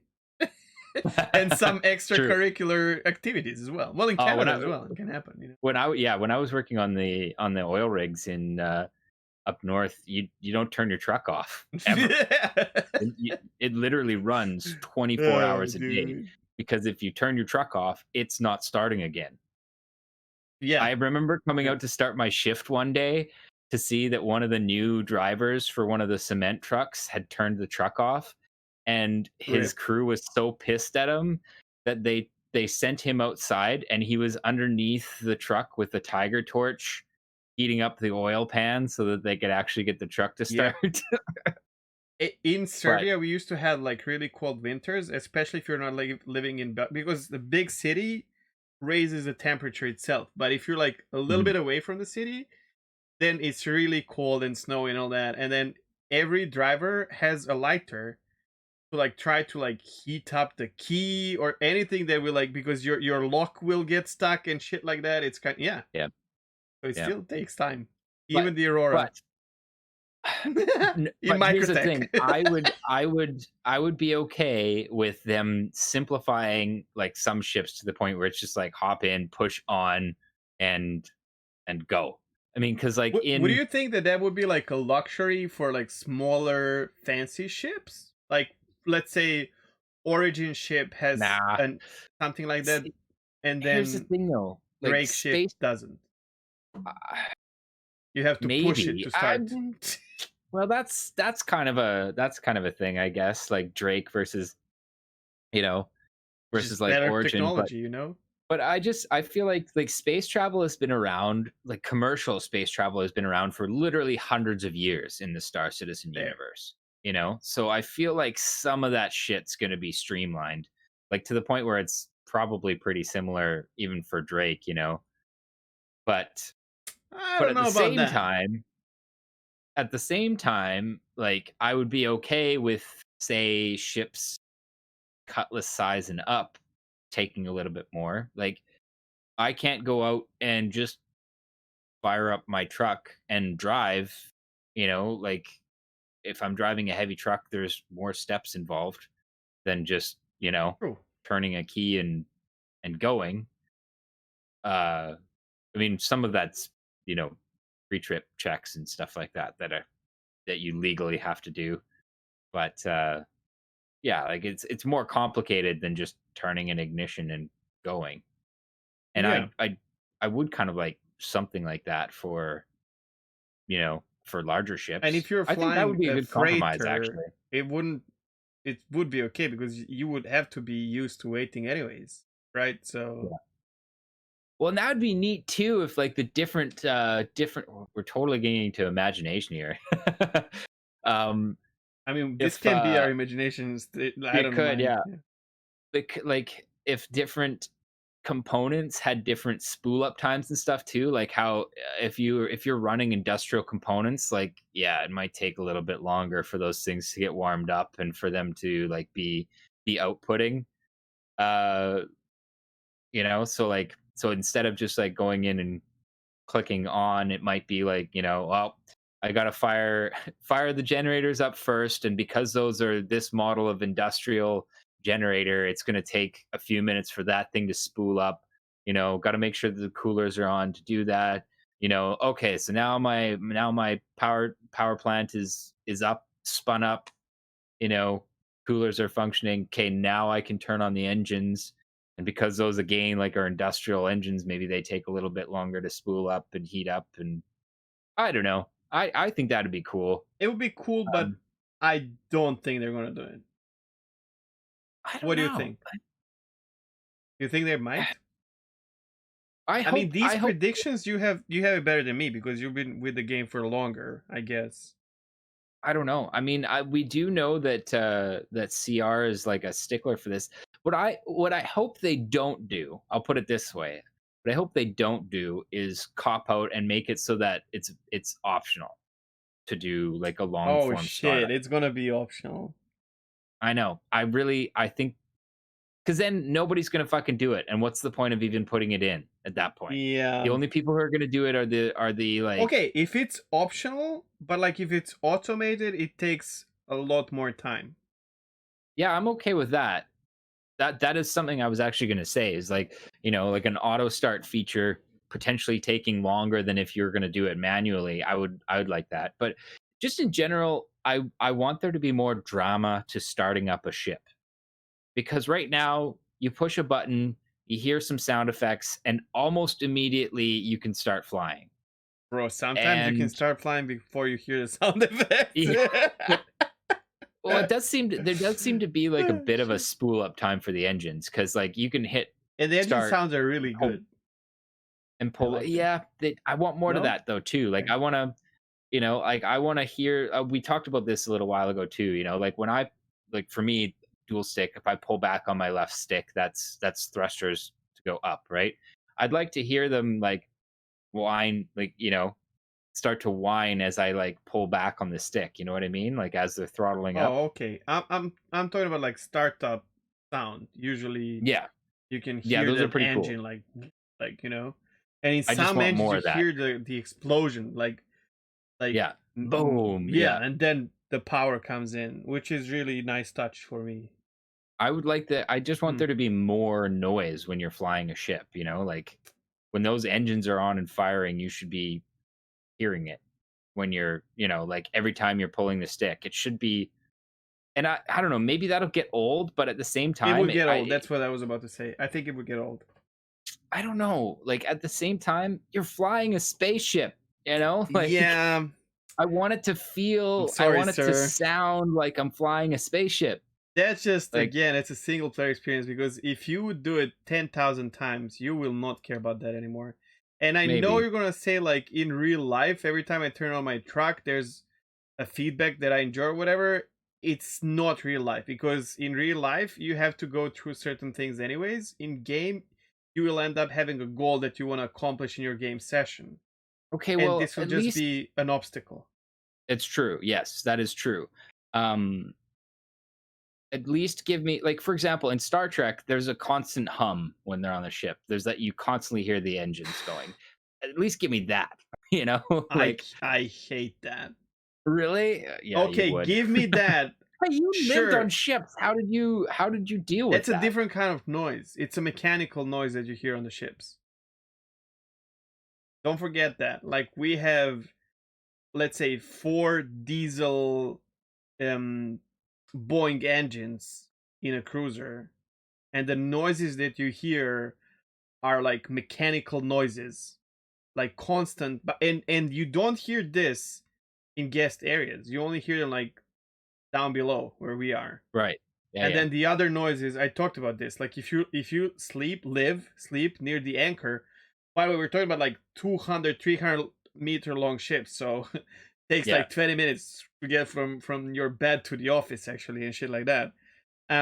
So if the ship stops, you hear the fucking clunking of the anchors, like gloom, Yeah. gloom, gloom. You shit breaks. You jump out. You're like, it's Yeah. crazy. But that's a different thing. I Okay, guess. wait, I listen. just want more sound in the ships, is Wait, all I'm wait. trying to say. Give me that in a Drake ship, and give Origin ship a really good sound isolation. Sure. Fair? Sure. Okay. Or Yeah. or just a different sound, maybe. Or the fucking Or outside. The noise outside should be fucking loud, oh, totally. Yeah. right? But inside, except for the Drake, maybe Fair. slightly in Misk, okay, because Yeah. it's like industrial ship, is fine. Well, we actually saw them demoing, was it last ISC? Demoing like sound transfer. Like, for example, Oh yeah. like they were showing that like when you shoot a gun in one room, it doesn't necessarily always trigger that sound to trigger the AI. I wonder if there's some way to use that similar system where they could basically have it so, like you said, if you're in the engine room, it's fucking loud. Oh, I it's guess actually they already. already have that set up. Yes. Yeah. If you were playing in Hammerhead, when you go to the engine room where like the particles are and like all that shit, holy shit, it's Yeah. loud. It's actually loud. Which is Good. also a cargo Okay, room, that's which is cool. really strange, but okay. Imagine having But like yeah, explosive cargo in a Hammerhead next to that whatever kind of an engine. I don't advise that. And then wait, there's more. And then a Nox next to it. That is jumpy already, you know what I mean? Like, holy shit. A good way to kill a hammerhead. Yeah. But yeah, I guess we'll see. We'll have to see how simmy they go on it. I hope that Yeah. they push back towards the sim direction a little bit in it. I have a would like. suggestion. Like an Okay, idea. go. Well, you can finish, but like for the startups, That's for the pretty much it. Yeah. startup thing. So right now you have 2.5 ways to start up your ship. One is holding F and actually clicking on one of the 3 options. So you have engines on, power on. Well, there we are. Power on, Yeah. engines or flight ready. You have an option to press U instead for power on, I for engines on, or whatever you map that on your keyboard or HOTAS or whatever. Or you can press R, which is your shortcut to flight ready, right? I would say a skilled pilot, so that it doesn't get old, would be able to press shortcuts for the turn on sequence, which should be somewhat different, at least for like different classes and manufacturers of the ships, on your keyboard as like shortcuts or HOTAS, fast enough to gain like 10-second advantage if they're just pressing one key for like flight ready. So that it doesn't have to be like, you can press everything quick and then the system still has to boot up, heat up, whatever the fuck, but like then all these things will start at the same time, right? Whatever you need to like set up. Yeah. But if you press R, what is R now, and like just flight ready, then Yeah. power plant will turn on, and then like 2 seconds later, I don't know, like whatever the fuck, next has to turn on, and then so it goes through each one like separately. but then you don't have to worry about it. No, like you steal someone's ship, you don't know the sequence are. It's gonna take a bit of Yeah. time, but maybe I don't know. Like I like that. I don't know. I think that's a good compromise. I just it still gives you like if you feel like you can press your keys in yeah. order and enjoy the startup sequence. Or if you're trying to like get the fuck out of Dodge real fast because Just there's press like a everything, bunch of like people. smash your Yeah. head in a keyboard and fly Yeah. away. Yeah. But it yeah. One Something key more instant needs to turn happen. on is just bad. I'm Even if sorry, but that's just even bad. if it does end up being just one key instant turn on, like give me more information about like what's actually happening, you know? Like let me see the plant flash up. Let that have its own sound, you know? The coolers come on, maybe the Oh, I coolers think we come on might get that with like next and then physicalized components. yeah, I hope so. I just like they do such a fantastic job with sound in this game Yes, that I just want more. I a just lot want of more of it, you potential. know? I believe Like in sound in this I game. want to hear the sounds in the like of shit going wrong in the back when something's starting to malfunction or got hit, like just more feedback in the cockpit in general because right now Man, it's you need it's to too fly dead. freelancer. I fly the freelancer. I've flown the freelancer for years. I don't know if this is new or old, but when you get hit, there are these Yeah. crazy metal, like vibrating Yeah. noises in the cockpit. Yeah. They're It's the scary, same even. thing. It's the same thing in the Vanguard. Like if you've Oh, taken okay. some damage, you can hear shit starting to rattle around and stuff like that. It's not really representing it properly, but you Yeah. can see already there that they have an idea about making you feel issues through the sound, which is really good because that's how we feel it in real life. Like we smell shit and hear shit Yeah. before we even see it, right? Totally. And but is really important for driving. Don't forget that, guys. Yeah. Really Yeah. important. Nicky Lauda says Yep. And he's right. He's damn he right. is. Yeah. Sensitive butt makes a good driver for sure. How do we end Well, I up guess with we can butts? move on to Levski. Yep. Take it. Levski's leaving. Yep. That's Forever. it. I'm kidding. Topic over. No. So, this has been news for a couple weeks now. Levski is not going to be in 3.12.1. It's going to the Nix system, which was supposed to be in general. They only ever put it in there because they built it out for a I think it was either GamesCon or CitizenCon, and the reason they built it was to kind of show how they were going to fit these landing zones into the overall universe. Still, like one of the things I remember I was really struck by was like when they were showing the scene. There was a scene where basically the guy got out of the hangar, went up the elevator, and got to the main area where you take the big elevator down to the like the bazaar and stuff down there. That place is And so good though. the thing they wanted to show was that like there's no instancing at all. When you're looking out the window of this elevator, you're seeing whatever's going on outside, and like that. So I still remember when the guy goes in the elevator, pushes the button to go down, and then a ship that's flown by somebody flies out and then like follows him down basically in the elevator. Mm, Um yeah, I try to and impress people with this when they're new to Star Citizen. I go to um Lorville and I mm, use the train to CBD and I'm telling them, okay, so that's TISA spaceport, and if someone takes off or lands, you're gonna see it in this elevator. And this sounds normal to us who are playing this game, yeah. but this is exactly what they were. See, I missed that. I missed that because I was not Well, around. But yeah, I think that's it was like exactly. It's so impressive, 2014, actually. Like 2015. this whole thing. Yeah, it really is. And like so I've built up quite a bit of nostalgia around Levski. But just from what I've said here gives you an indication as to why they want to get rid of Levski. And like it is an old asset, man. Like there's a reason that its nickname was Lagski.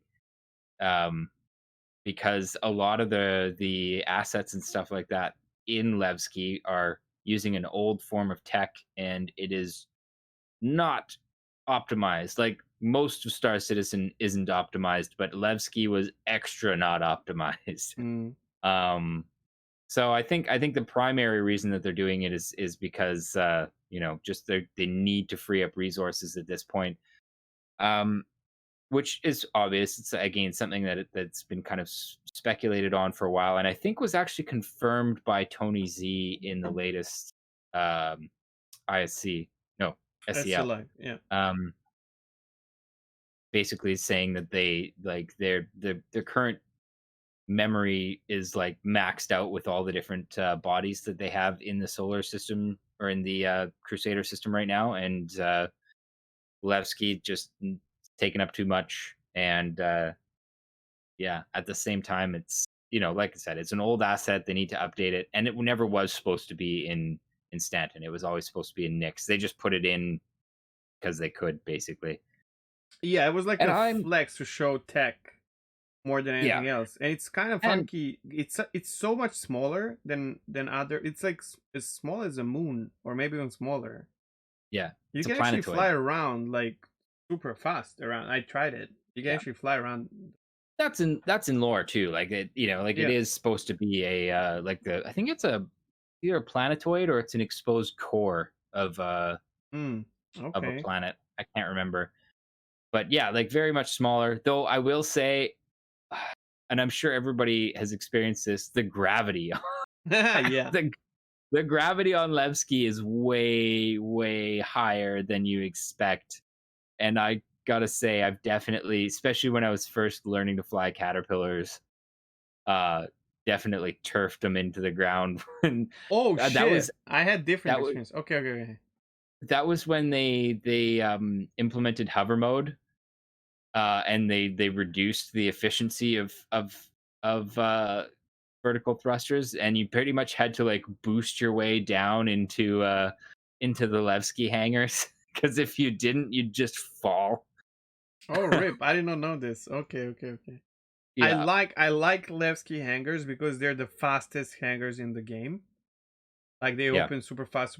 I like them also because there are four big hangars and that's it. So if you're there, you know you're gonna get a good hangar. Um, my experience with Gravity was that's the first place I tried to fly my brand new Nox, and it was a lot of fun because the gravity is not as as strong as on what's the name? Oh, you know what? Now that you say that, it's actually the hangars specifically that had the really high Maybe gravity, I think. because I Yeah, almost managed to fly with Nox. It's crazy. And because it gives you a lot of freedom, and there's like a lot of bumps that you can like jump off, and it was so good. I would yeah. explode after a few every time, but it was still a lot of fun. There is something about that place, man. When you approach Levski, it's it has such a It's specific epic. atmosphere. But I think Yeah. it's the only truly gamey epic place where like the other big cities are more like it's like amazing how realistic it feels to What do you approach mean Lorville. gamey? It doesn't feel like because okay, so if you look at Lorville, and well, Area 18 as well, and New Babbage, you feel like you're approaching a city, and it's epic in a way of how good it feels to like actually feel like you're getting to a large city. When in Levski, it gives you this feel of extraterrestrial place, kind of almost, because you know what I mean. Like it's Right. Yeah, yeah, yeah. it's not something you expect in real life, but you do expect in a space game. Oh my god! And then the Yes. Okay, that's crater true. and like, Yeah. but the whole like lights around it, like holy, I will Yeah. miss that atmosphere for sure. Yeah, that had an awesome atmosphere. And honestly, if that's the Nyx system, if that's like the general theme of like systems like Nyx, I am on board, man. It will be crowd That's favorite because of the one of the right politics, right? yeah. the funny, like humorous kind of goofy air control guy, yeah, air traffic exactly. control guy. Yeah, but also like In the their scene, YOLO lifestyle and all that. yeah. Well, but also like just the way that the atmosphere looks, not the actual Sure. atmosphere because it didn't have one, but like the No, yeah, atmosphere of but that yeah. system, like that's like right out of The Expanse, man. Just like really dark, Oh gritty. yes, yeah. You know, like yeah. But you know what the main reason I'm gonna miss it? Because I don't have to take a fucking train to get to a trade terminal. Oh yeah, it was really good for trading, for sure. Levski was my trader destination, and I mean, not that trading is really viable or Well, it's not a good now, but it idea right might now, but become, and then yeah, a lot of people will actually miss Levski a lot for sure. You know what I'm gonna I'm miss? But I missed that hmm, already. Levski used to have the best bounty hunting missions before the bounty hunting was rearranged, oh yeah, I where you would remember. fight these caterpillars, Andromedas. That's where I learned how to like disable Andromeda engines for the first time because I couldn't kill it, or you know the caterpillar, or Yeah, the you cat, had yeah, all these different hammerhead, hammerheads. yeah. Yeah, dude, those were good. I missed that already, but yeah. Not that the new bounty hunting is bad; it's better already. You know what I mean? But like Yeah. these were. I would always go there and do bounty hunting because they were just fun. Well, and I'm hoping that with the like cargo system improvements, that we won't have to undertake the tedium that is the run from the hangars or the spaceport to the trade terminals in cities. See, this is the start sequence to me equals to that fucking run. Yeah, exactly. Yes. Well, maybe. I don't know. It's not the Again, like same, but like it gets so old. Like I well, if get it takes I'm not saying that you can't have a or that the startup sequence should be in like a 20-minute long wait, procedure, but no, like wait. Listen. I did not like transfer this like properly. Like that run is the a disaster. And yes. that scares me for any kind of repetition that we have to do on a different scale. Obviously, Yeah. turning on your engines will not be as bad as running and getting like as. But it is epic for the first time to get into an actual shuttle, to get to the spaceport, to get to your ship, open a Yes. hangar, get out. You're right. Holy shit, it's amazing. Once. It's exactly exactly. It's that repetition that turns it from Mind being blowing, something that's amazing. awesome Yeah, to being just this tedium that literally everybody sprints through because because you it's know yeah, gross. It's totally. the Which moment I can sleep in my ship and wake up properly and not in the middle of Stanton, I'm fine. You know what I mean? Like, sure. yes, Because yeah. I'm not going to use a fucking city system, anyways. Well, that's why I think honestly, I think with the Cargo 2.0 and the new cargo improvements, I think they're probably going to get rid of that because I don't think it was ever the intention that you were going to be like sprinting through these city environments to get through them as fast as possible. You know, like at least I hope that's not the case because it does totally take the magic out That of will always happen, bro. People will run through no matter what. sure, I'm sure they will, especially but the point I'm trying to get at is that for me, even I'm somebody who sprints because all I'm trying to do is make a buck. But if my reasons for going down to a city are, you know, like something that I do maybe once every couple sessions, I'm going to be more willing to take my time and take in the sights and stuff like that simply because I'm not doing it 40 times a day. You know what I mean? Okay, but you're wrong. I'm not going to say I'm Even not if saying you that everybody's manage to going to do do it. it, 90% of player base will run, unless there's two ways to tackle this. One is very bad. Do not Heavy-handed. allow sprinting in the city, which is really bad. The other one is ability to mingle and camouflage yourself with the NPCs in case someone wants to kill you. Because sprinting player is an easy prey, right? Mhm. And even now, sometimes you have to stop and think.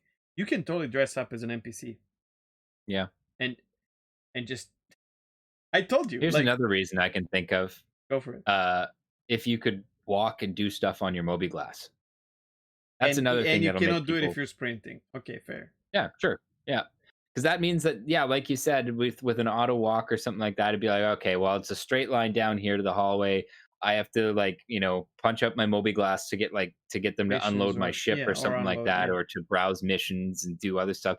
Like that's the thing, right? Like, you allow that, and yeah, people will slow down because then they can at least multitask. Shit, there's another one now that you said that. What if you can get your missions on your Mobiglass from like surrounding NPCs or well, like offers only if you're Mm. walking Well, they have actually or as said that kiosks, you know?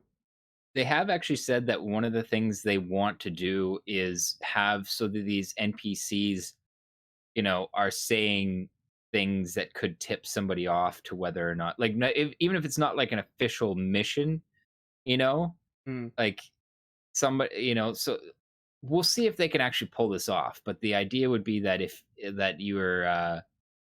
um, if you're listening to what people are saying around you, you could pick up a tip Oh for yeah, that's true. for So like they would have if to you're an talk explorer. slowly Yeah. so you can't pick it up as you're running, I guess. Or go hang out in a bar, you know what Oh I yeah, mean? that Like, well that yeah, but you can run to a bar, I right? would I would love that if you were like, sitting in, like, if you're a pirate and you're like, well, gotta figure out, what my next juicy haul is, and instead of like flying around randomly pinging, you're like, well, I'm gonna go and I'm just gonna sit in this bar and just, oh, okay, that trader, he's leaving, you know, he's leaving now, flying this ship, you know.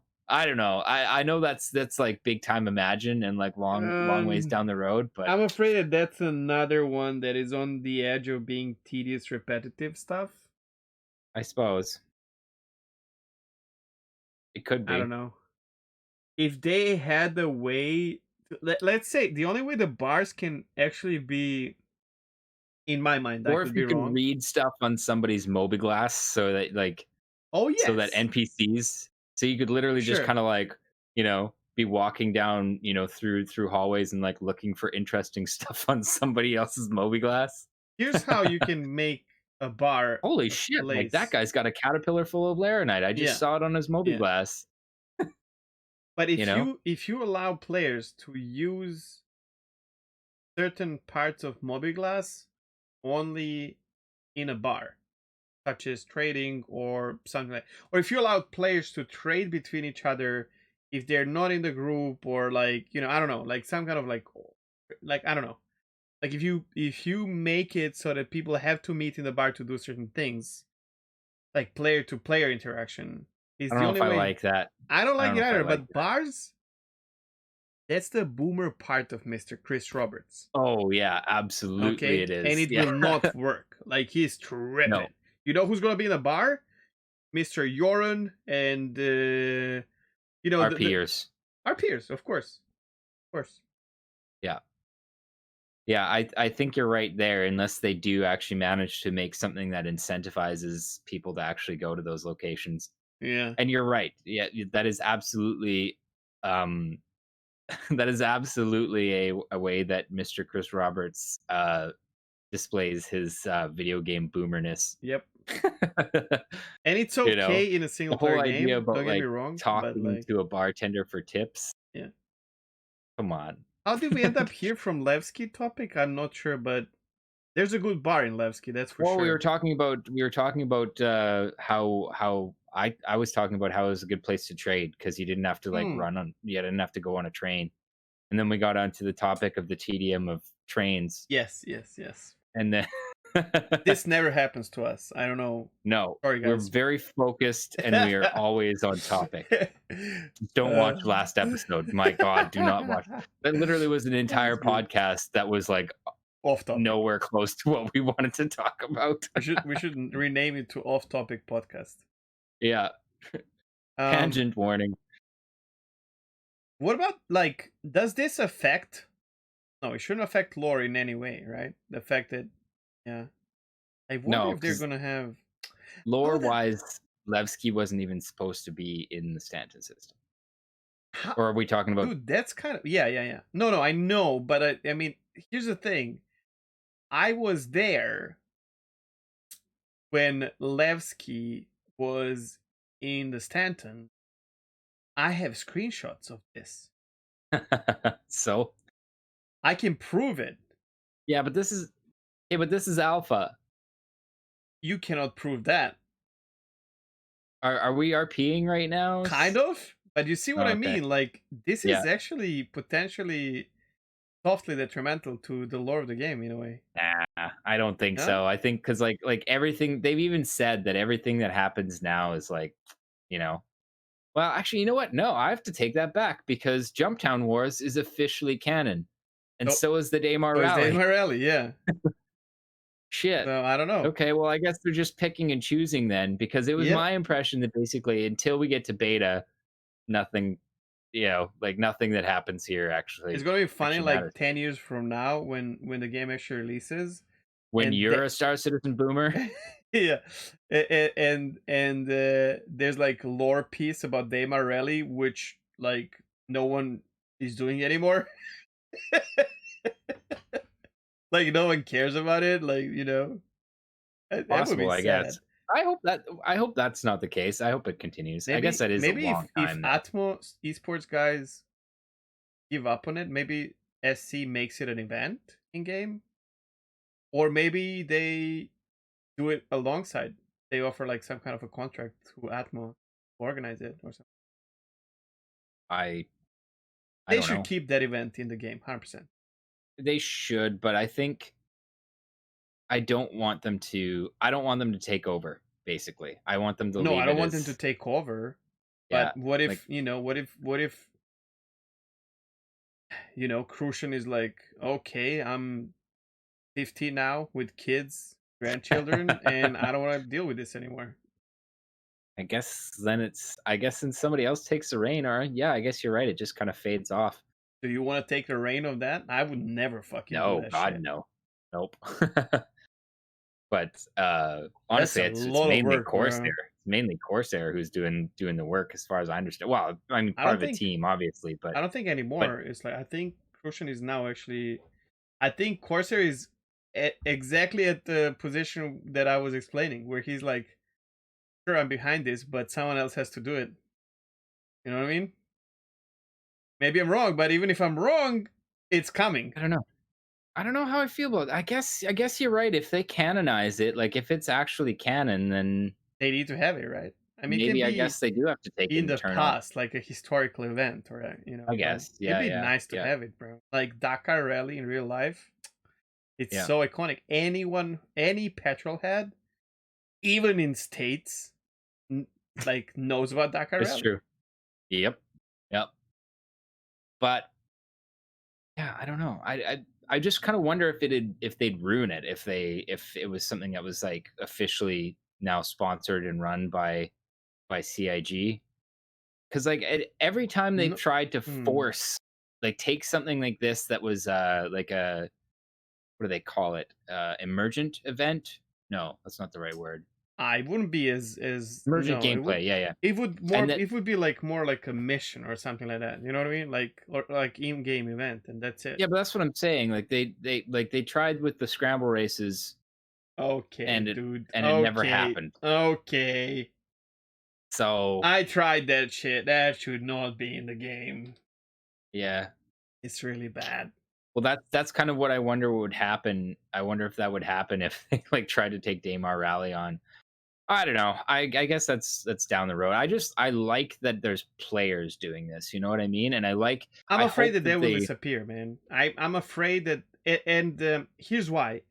Right now, there's not much to do, and there's a lot of people who really love the project and are very invested.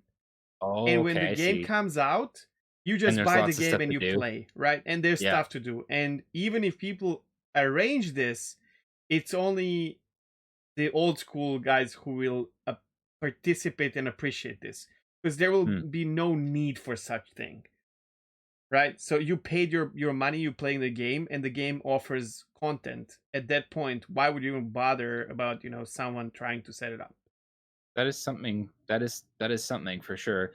Though, I mean, it's not really the same thing. But like, remember that Dual Universe, the fan made ship show that Oh, of they course put I on? do, yeah. Yeah, you sent it to me. But Um, like that's a situation where, I mean, players will again, be like able that's a to make stuff. Like in World of Warcraft, you still have in Classic people make like dueling tournaments, right? yeah, okay. So you will be able to like make a turn, but Daemar Rally event with someone like dedicating uh, hours to practice and then participate in a game that actually like what are you getting in return if it's not as popular by new players? And I guess that would be up to whoever's organizing it to provide a prize that was incentive enough to undergo the work that it would require the game would to have to win. be very popular, and this is where I have we're tangenting again, but Would it though? Would it though, or would it like yeah, would it be easier because you can just basically no. say happening here on this day, this time, sign up by In a perfect world, in our minds of like being in this moment kind of white knight-ish Star Citizen wannabe, citizens and not players, yes. In reality, no, because it's not an esport. As much as Atmo is trying to make it an esport, Timer yeah. Rally is an event, not an esport. It will never be an esport. And Star Citizen does not have, even World of Warcraft failed at being an esport. Like they just Arena managed for some time, but then they tried to transfer it into like Mythic Dungeon opens and events, and then World First Well, they bosses. tried that. Shit, Oh, I didn't they know that. did. Oh, and so they would have Huh. like two teams running through, and who does it first. It still happens. It never got attraction of League of Legends, um, Yeah. or any like Well, that CS:GO, like stuff like that. It just yeah. MMOs are not esports. Done. Like that's it. These are events. So with that Arena said, tournament was pretty big for a time. I mean, never. not on the same level as Okay, League do of a Legends, but research and see how much money arena tournament players were making compared to League of Legends professional players. yeah, yeah, It yeah. came to a That's fair. point where people didn't want, because you need a lot of practice. Yeah. You're fighting the best players in the world, and you're losing money. And Blizzard is behind this. So trust me when I say chances for something like this being an actual esport are very slim, and I being think you're popular right. very slim. Since you've explained it like that, like yeah, like if Blizzard can't do it, if I Blizzard can't make part of their MMO esport ready or Yep. esport worthy, then And the I chances 100% want of to be like wrong.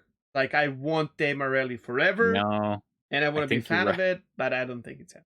Well, and this is I was actually thinking that the thing that might kind of put the final nail in the coffin for that would be server meshing actually, because like it's relatively easy to police an event like that when there's a 50 player cap on the server.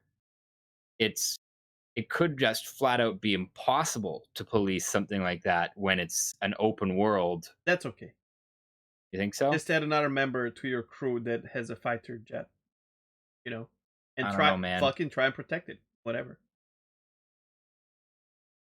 Instead of guys But being camera crews, let them be protection crews for their teams. sure, Disable shit, I don't know. It's gonna be hard. but okay. So nobody in a fighter craft can come in. What's to stop somebody from like Oh, just but you change that. because they know the route, it's an No, no, open no. Now, world, now people can be in. Well, the policing.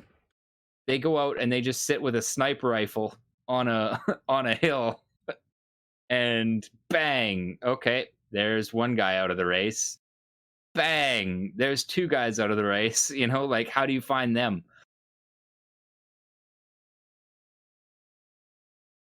Technical difficulties. Okay. Policing stuff will be almost impossible as well. That you're right. Not like people being like affecting the race, that's one thing. But actually, like, the reason Daimar Rally is possible right now is because you cannot see your destination, right? Right. So you need your spotter ship basically to Exactly. navigate for you. Yeah. So that's that, and you are going to be able to see the destination. Maybe. I guess it depends on how they do that. If it were a component, like a sensor component that you could remove from the car, Yeah. But how do you police that? You know, like yeah. Yeah. replacement vehicle. Well, I mean, you'd be able to go check the component Yeah. physically. So you'll be able to Where leave where is cheating, this right? component? Which is okay.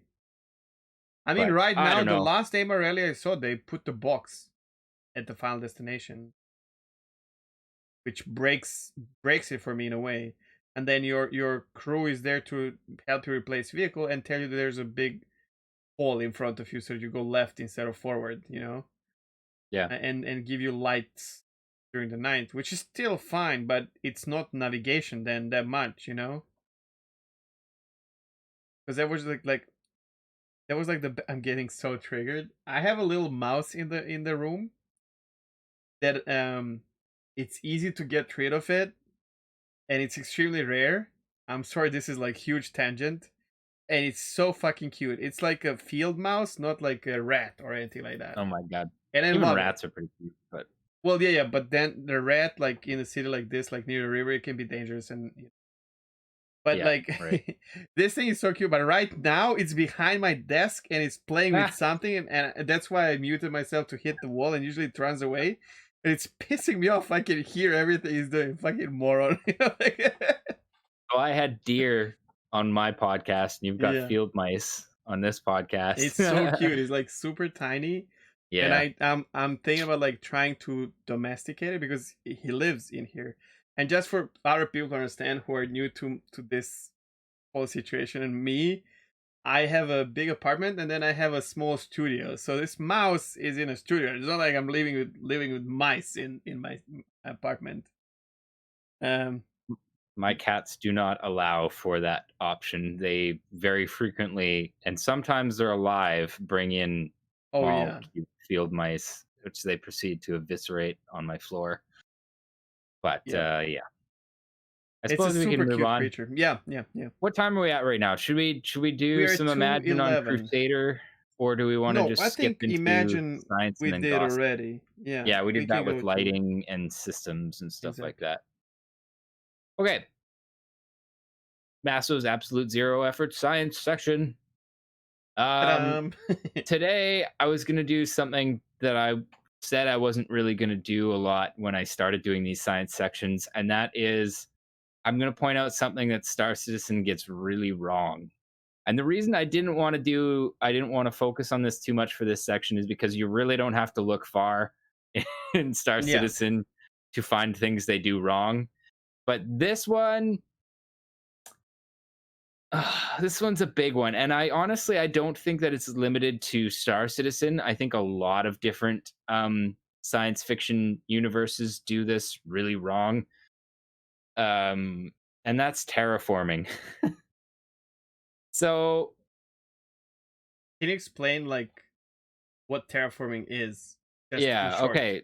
So terraforming is a process where you take an otherwise uninhabitable planet and you modify it by increasing or reducing the temperature and, you know, changing the composition of the atmosphere so that humans can live on it. And the reason I want to point this one out is because, like, while that may sound simple, the concept of doing that for an entire planet is such a monumentally huge task that it's impractical to the point where at least with the current known set of physics, I don't think we'll ever bother with it.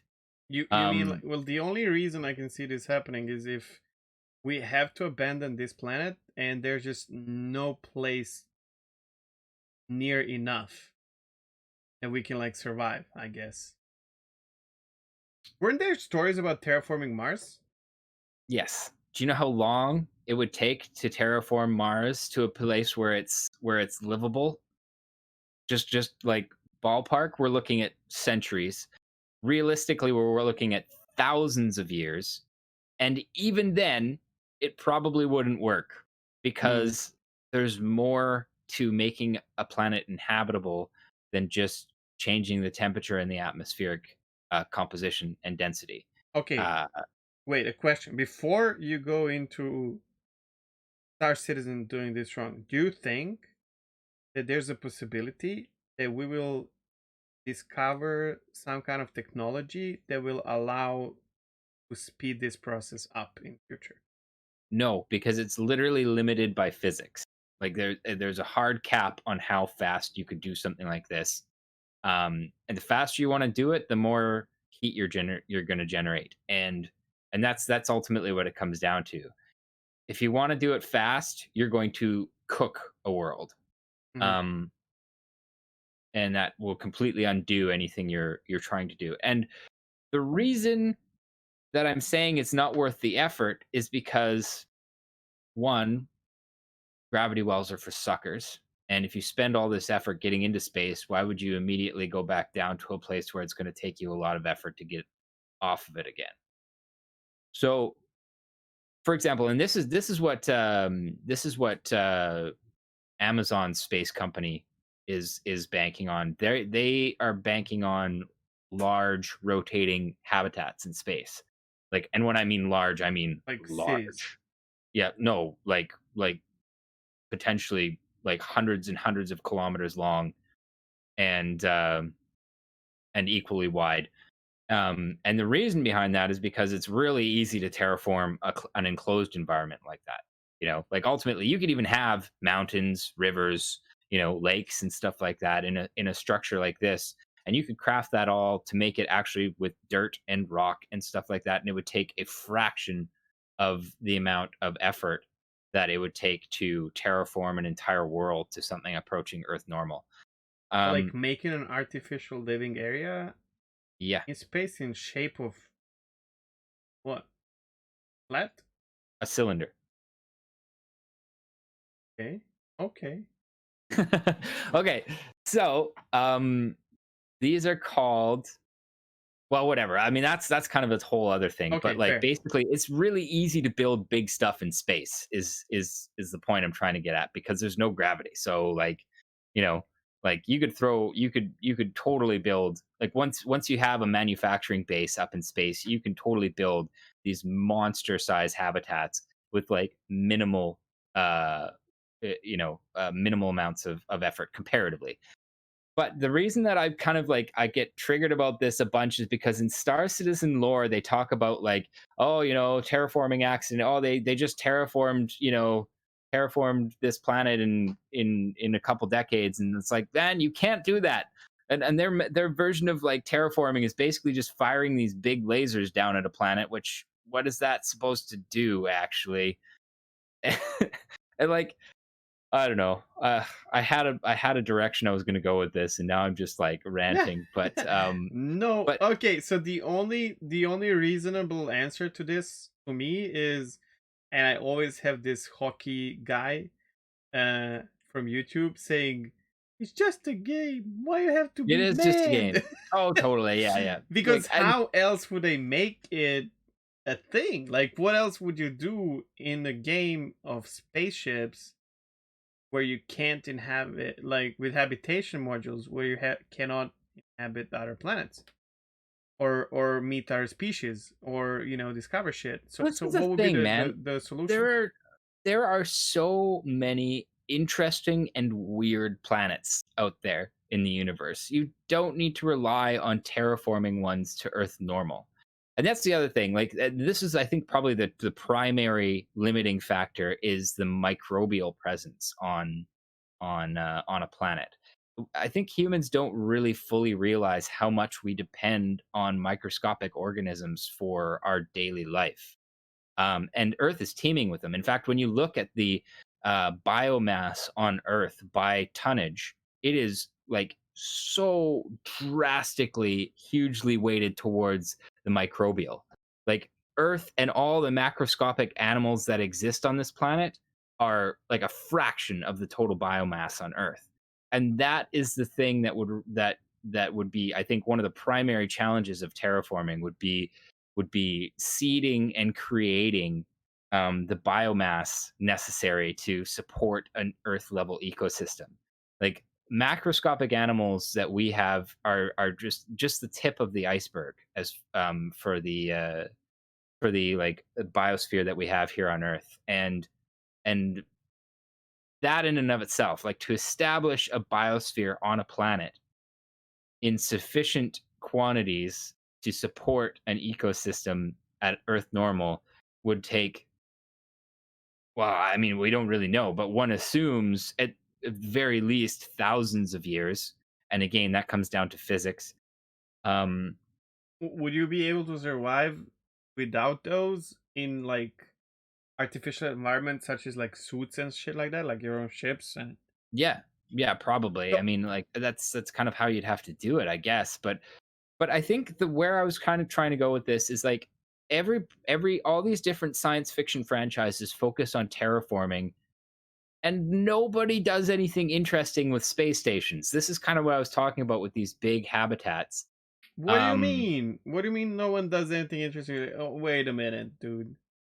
Seriously, like what? Okay, so the space stations that we have in Star Citizen, what are they? Like a couple kilometers long, you know? What Like about let's the show me wait, you're something saying all big, man. these franchises. I think of what's the name? Nubundo? What's the name?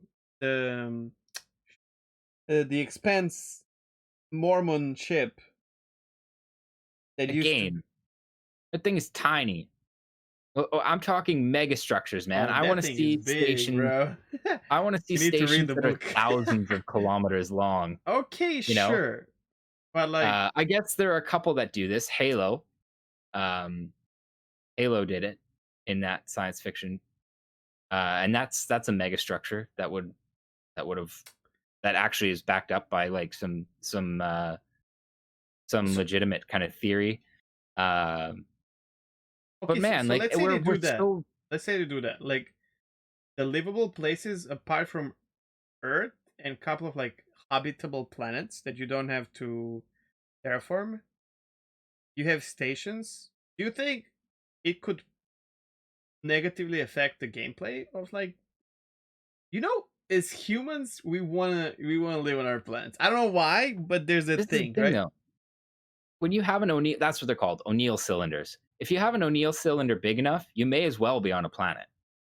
Like, in fact, actually, there was somebody, Isaac Arthur, on his channel, did a breakdown about like how much living space you'd get if you devoted the same amount of energy to terraforming as building large O'Neill cylinders, and it was like it wasn't even fair. Like it In was just there theory, was in theory, because we never did yeah. it, right? Not even on a small Well, scale. yes, of course, but like he actually has run the numbers on like what it would take to terraform Mars just from like shipping just from shipping the atmosphere there, because you'd have like there's not enough nitrogen on Mars.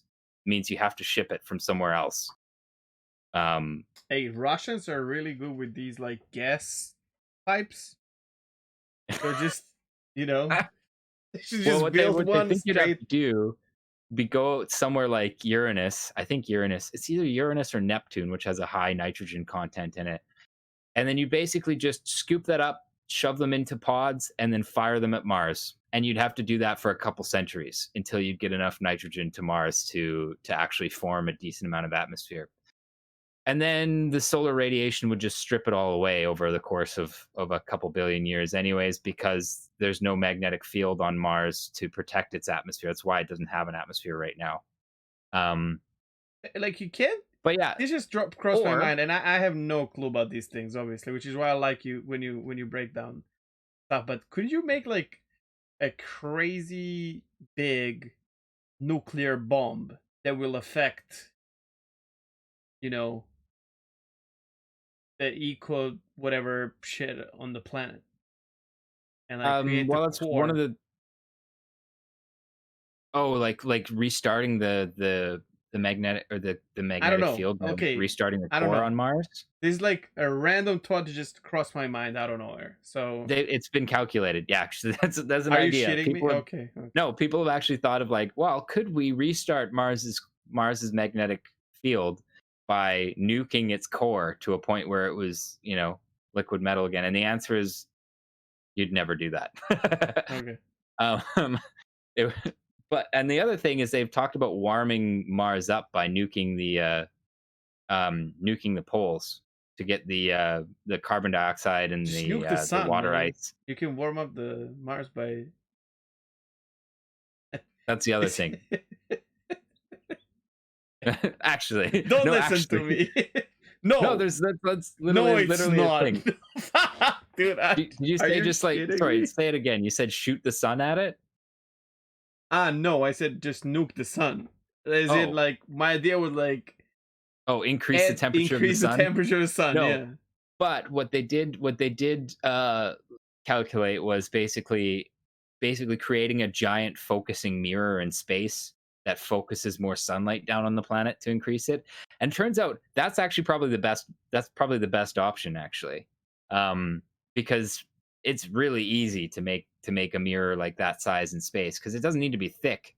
Be a tiny little like couple millimeter, not even a couple millimeter, probably about a millimeter thin sheet of aluminum that you basically unspool in space, and it's set in an orbit and basically with the intention of just focusing more of the sun's light onto the planet. Um, yeah, no, that's one way that they've talked about warming Mars up, but that's still something it would take Imagine centuries. flying Star Citizen and like ending up like hitting a fucking magnifying glass in space near the sun. Well, this is kind of where I was going with this, man. I want to see more mega projects. Like, they're talking about, like, for example, in lore, they're talking about how they're building the synth world in Star Citizen. Nobody'd fucking do that. Why would you build a whole planet? That's stupid. For the amount of mass and energy that it would take to build an entire planet and terraform it up to Earth norms, you could build quadrillions of kilometers of space with these giant O'Neill cylinders.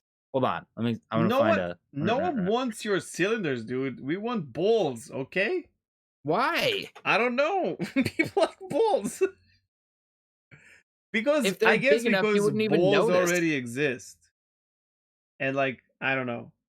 No, I mean, you take these cylinders, you okay. spin them up so that it simulates gravity. No, I understand that. That's actually what happens on a smaller scale in Elite Dangerous, like space station, right? It's what happens in the Expanse too. Like the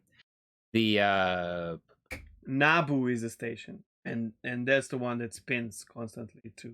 Yeah, if I'm not mistaken, the Ceres, the settlement on Ceres is actually a bowl habitat, and it's spun slightly for increased gravity in certain sections. If I remember correctly. But yeah, man, like the amount of space that you get, living area, and that's the thing, like with those habitats, you can build those things into literally whatever you want, like for a fraction of the amount of energy that it would take. So anyways, that's kind of my rant. I really don't like how they do terraforming in Star Citizen. I think it's stupid. I think even I just think it lacks imagination. And honestly, I'm going to kind of fire a shot across the bow of their lore team in general. I feel like a lot of their lore team lacks imagination with what we could see. I love their lore team, especially some members of it. Yeah, I think they're cool people too, but man, like from a world building perspective, like Star Citizen is vanilla as fuck. Like they're really like it's just a collection of sci-fi tropes. There's very little in Star Citizen lore that is interesting and out of the box. Like right down to the fact that they're building a planet from the ground up. Like, no, and that terraforming is just shooting lasers at a world. Okay, until let me better. let me put it this way.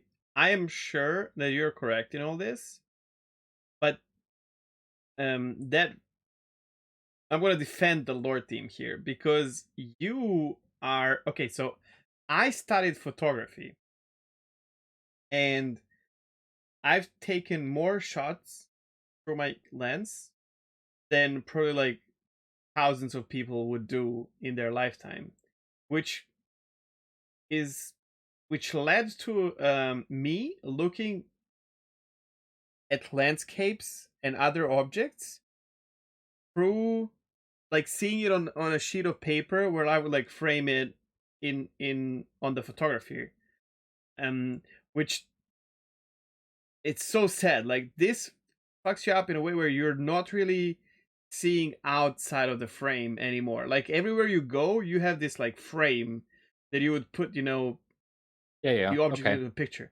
So in a way, and now I broke free from that. I'm not doing photography anymore, and I'm happy. I love it, but like this is something I enjoy more, being able to digest nature and stuff like the way it comes.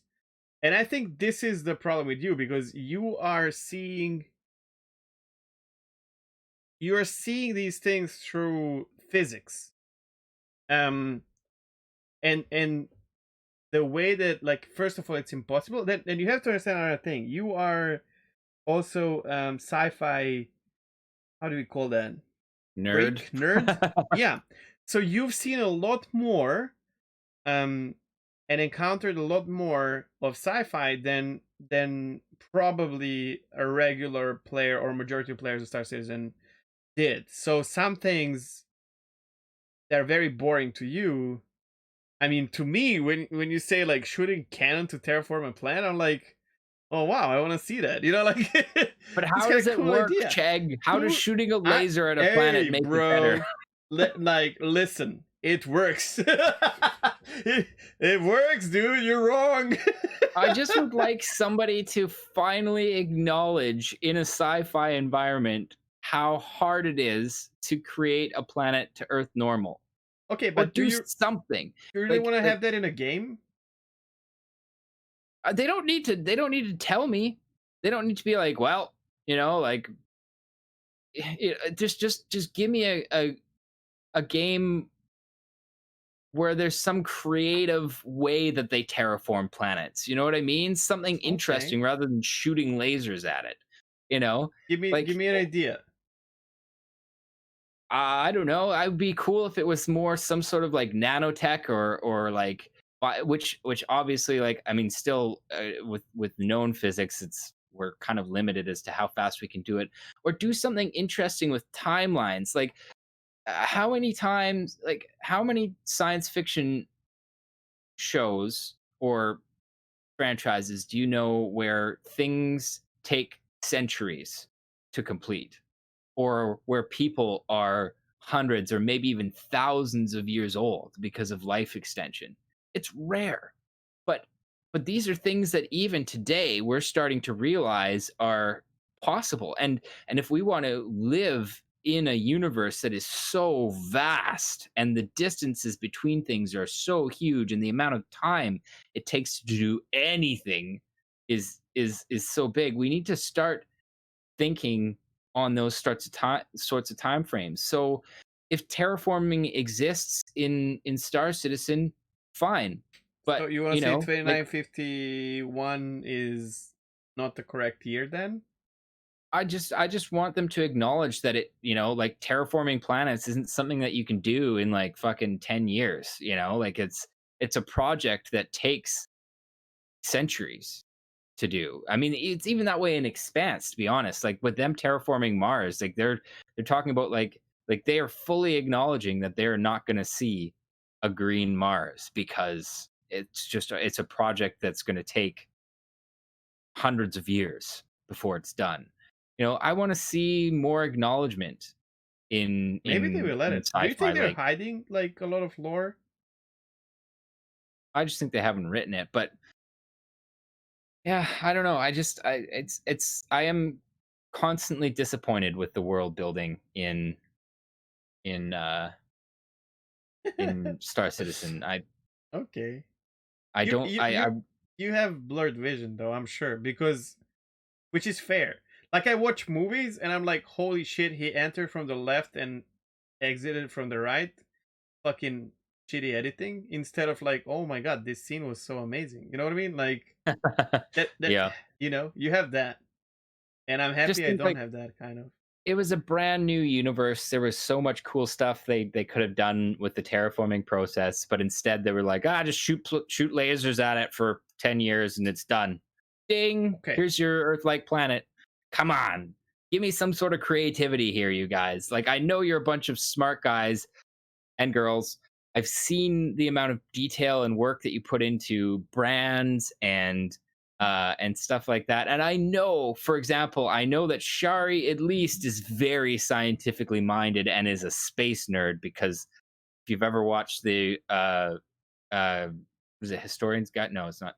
No, I know exactly which one. The YouTube Those lore, series. Yeah. yeah, lore keepers. Yeah, Yeah. like you could tell she's on point with like the star types, the planet types. Yeah. You know, That's why I give me love them. something Like they're creative here. amazing. Like on the Listen, science we just front. need to make this podcast like watched by like millions of people, and then they will see your idea.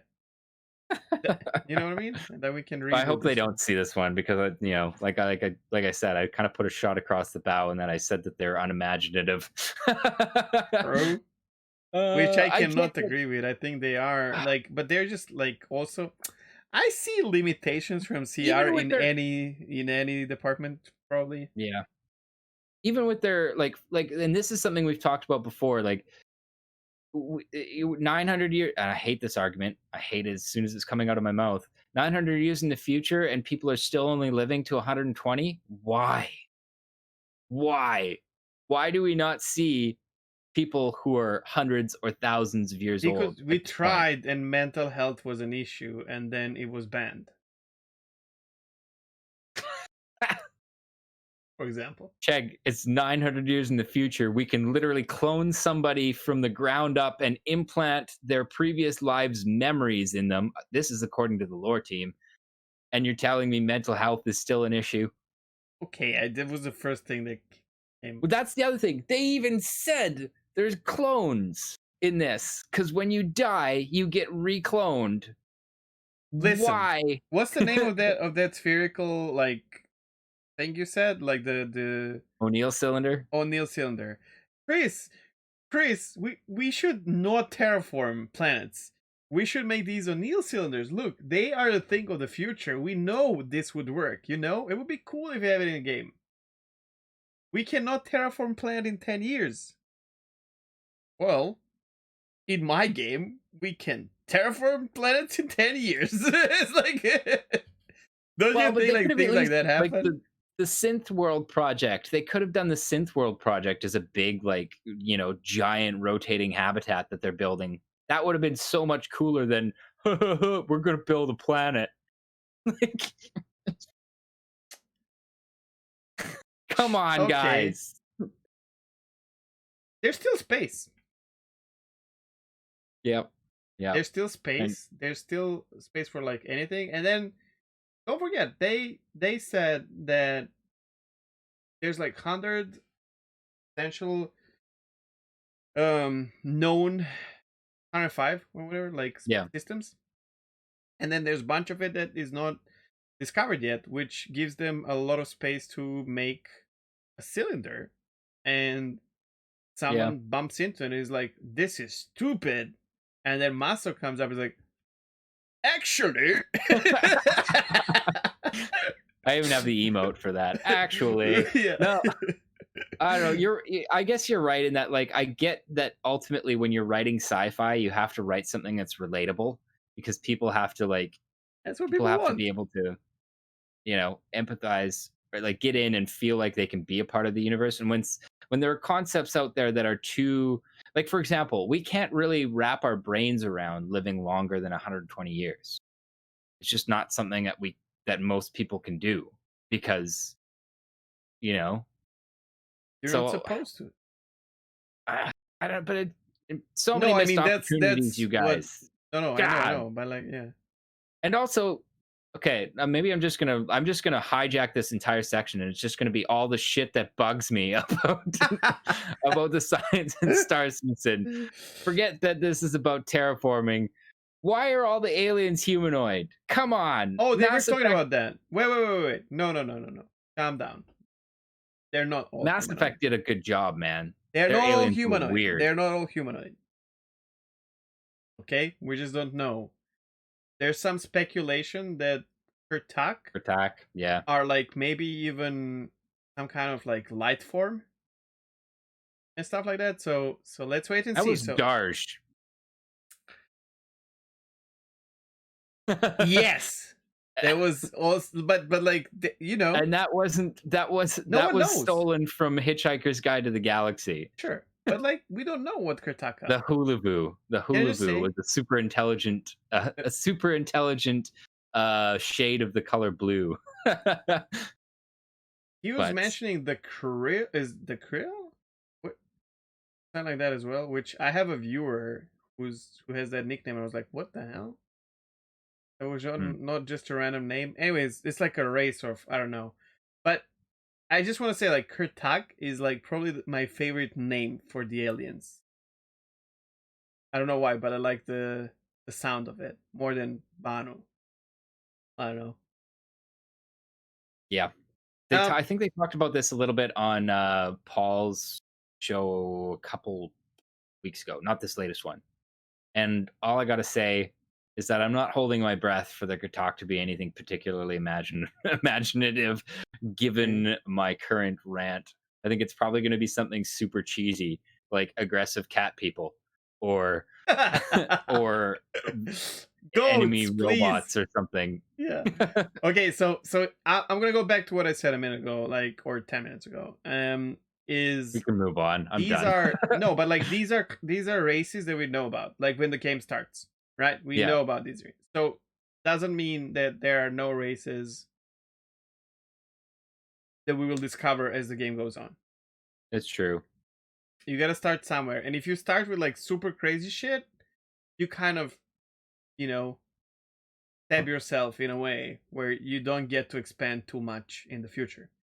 And I'm sure they want like DLCs and stuff to come up and crazy.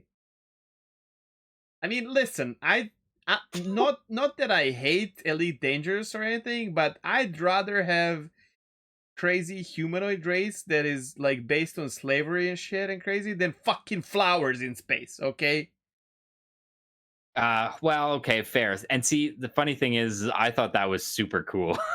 It's cool, but I don't want it to Star Citizen. Those are truly alien. You know what I mean? Like, come on, flower. You're seeing a flower, but you're looking at it from Earthling's perspective.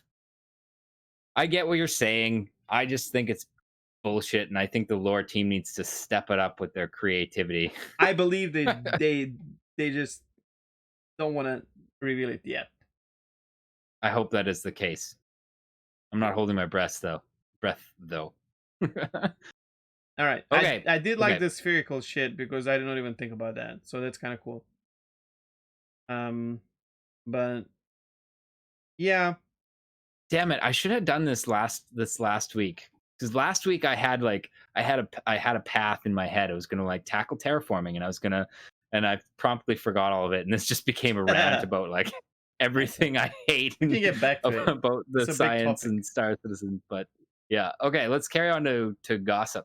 I guess. Yeah. So, well, you got to go with this because the first one I did not watch, unfortunately. Oh, okay. Well, first of all, Stanton Gossip is a section where we basically go through bunch of the different Star Citizen content that we consume every week, and we consume quite a bit. And we just kind of pick some out that we thought were kind of interesting, like different content creators, what they're doing, and stuff like that. And the one I wanted to start out with, just because I don't think we've actually talked about him at all yet, is Camero. Link will be in the description for this video. And Camero is a very, very, I think he's a German content creator, and he's very, very thorough about testing different aspects of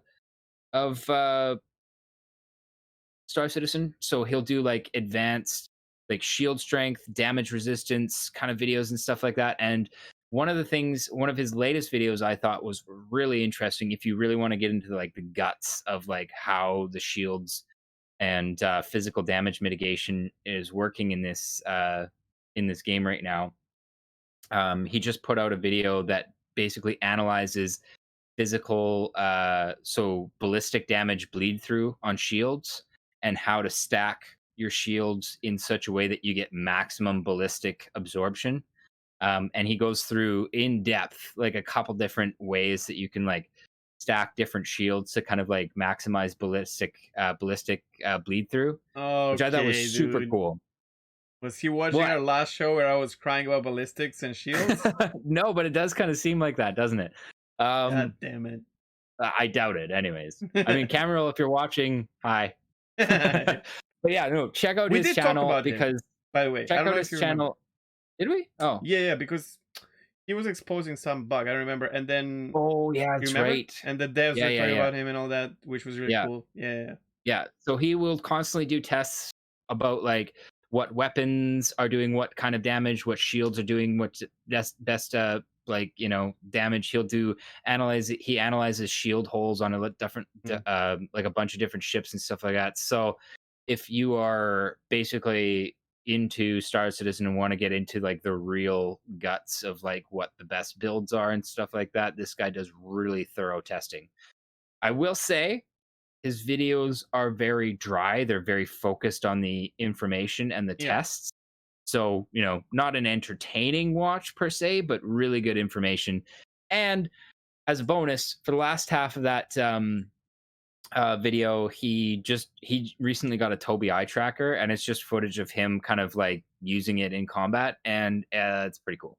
I know I know a bunch of people were doing kind of like Tobii eye tracker reviews and stuff like that, but I don't know. The more I see people using it, especially in combat, the more I don't know. It's just super cool. So that one I would recommend checking out. That's one of Cameral's latest videos. If you're watching live in chat, if you're watching this on YouTube, the the link will be in the description below. If you're a nerd and want to get into the numbers behind Star Citizen. I just want to touch on Tobii. Like, they attacked the market kind of, and they're like working together with the they're working together with like CIG on like making it like better implementation, all that. A lot of people are saying a lot of good stuff about it because they also kind of want to, like they are incentivized to do so. And a lot of people are being very open about it and saying like what is true and what is not. Sorry, just as a tangent, you relink there. I disabled the right, link cool. blocker. So, so I have two, like, so first of all, Chrono that we mentioned before, he is a brand new citizen and he's been streaming like low flying, and he just got his Tobii eye tracker and he's amazed by it. You can see like his excitement and immersion is like 100% better, like higher, and also getting like new sticks because of that and whatnot. However, Perks, who I mentioned a lot because when shit happens, it usually happens at his channel. He is partnered with them, and he has a big issue where he's gonna tell you to get it because it's good experience, but not if you're a streamer, because he's having an issue where his microphone is actually fucking it up, kind of. Like yeah, that wasn't what I expected. Yeah, I don't know. Oh, there's another thing that you were expecting. When I was watching Chrono, whenever he would like look to the chat, or if he would like stand up in the chair or something, and you were watching, it's like, okay, dude. It happens to Noodle all the time too. I think the big thing is you need to bind a key to toggle it off. Yeah, for sure. Yeah, so if you're gonna look at chat, you just like tap a button first. Yeah, but yeah, this with the look, he's not using it anymore because his microphone is like coming from his face, and it's screwing up the whole thing. I don't know if it's like because of microphone itself or like because of physical thing there. I don't know, but yeah, there's that. I didn't think that. Huh. I'm gonna have to find like a better place to put my mic if I ever want to use a Tobii eye tracker, which I do. Like, I don't know. Like I Maybe said, it's not gonna affect you. Chrono has his in front, but he has this well, mine fluffy sits thing. like, oh yeah. Well, I don't know. Like I might have to drop it a bit because like Toby sits on the bottom of your monitor, I think, and like, and my mic is definitely in that line of sight, so I'd have See, to figure mine out would something. not bother it because Yeah, it's like far away, but on the side. yeah, I'm not interested in it anyways, but it's cool to see people use it. The next one I can mention, it's before I do this, big thank you to Morphologists. I was going through a really rough period, and I've been streaming for quite a long time now, over 3 years. And for the first time ever, I was in such a bad spot where, with my depression, where I decided to stream so that people that are following me, my community, is not scared of like what I might do. But I didn't feel like talking to anyone, and I was streaming for like a couple of days with no microphone, which is really shitty, but at least I was there. And also, I'm so grateful that people were still around and helped me go through this bump. But the moment I turned on my microphone actually was when Morph hosted me again. So huge thank you to Morphologist for doing that. His latest video um, was named "I Was Wrong," which I don't know if he delivers that message. Like in the end, I'm not sure he admits that he was wrong, but like at the end, it's like, or maybe not. Like kind of. You know what I mean? Like I regardless, guess that's interesting. I visually, never got that impression. well, I don't know. Visually, amazing and impressing video, and he was talking about like you guys should see it definitely, but like visually, um, one of the things he said is he had a really good experience with frame rate and response from the Yeah, server, and he was flying with Tobia as well, and he was doing some combat like FPS and flying, and it looked fucking good, man. Like this yeah, is, it was really I smooth. did not realize how screwed up servers are, and Star Citizen is, until I saw that, and I was like, oh my god, I want to play it like this. However, we're going to talk about this. Hmm. This is personal experience on PTU of one person. And unfortunately, I've been watching a lot of PTU through the last week, and holy shit, it's not that good for everyone. Far from it. People are being invisible in ships and shit like that. So I hope we get that, but Yeah, I don't know. I don't know. I mean, we kind of talked about this before we went live here, but like my skepticism comes in more so in that even if everybody was having a fantastic performance in PTU, that does not mean Necessarily will translate. in any way that is gonna transfer to live. I've experienced that exact phenomena where I was in I can't remember. It was 310 or 311 PTU, and the performance was great. It was solid. It was like the performance was really good. There was minimal desync, and then it rolled out to live, and it was a completely different story. And I just feel like it's because the overall population on PTU servers is lower. Um, but I don't know. It could also be like we were talking about last week, where like there's just sometimes you get onto a fresh server and everything runs buttery smooth, and other times you get onto a server that's on its last legs and nothing is working. And I've and I never feel seen it like this smooth that's though. I feel like that's more responsible. I feel like that's more responsible for it than this PTU being particularly indicative of like a solid patch with all these resources that are Sure. you know that are now freed up because Levski's not there. Yeah. And well, and like you said, I mean, you witnessed completely different Yeah. situations Even on PTU. in yeah, Regardless, it's worth a watch, especially if you like. It's a little bit longer yeah, video, but I would suggest really. watching. Only like 10 minutes. Yeah, It's only yeah, like but 10 it's not minutes. like, yeah, it's not like a short video. And it's pretty because it's morphs Yeah, videos. So true. like you're gonna be entertained even if you're not listening. But this stuff happens at like 4 or 5 minutes in, and holy shit, it's crisp and smooth. Yeah. So seeing Star Citizen like that is like, oh man, okay, this is what I'm looking forward to at some point, Yeah. if not now, right? So definitely worth a look-see. All right, that's Morph. The next one. Oh, I have to talk about this one as well.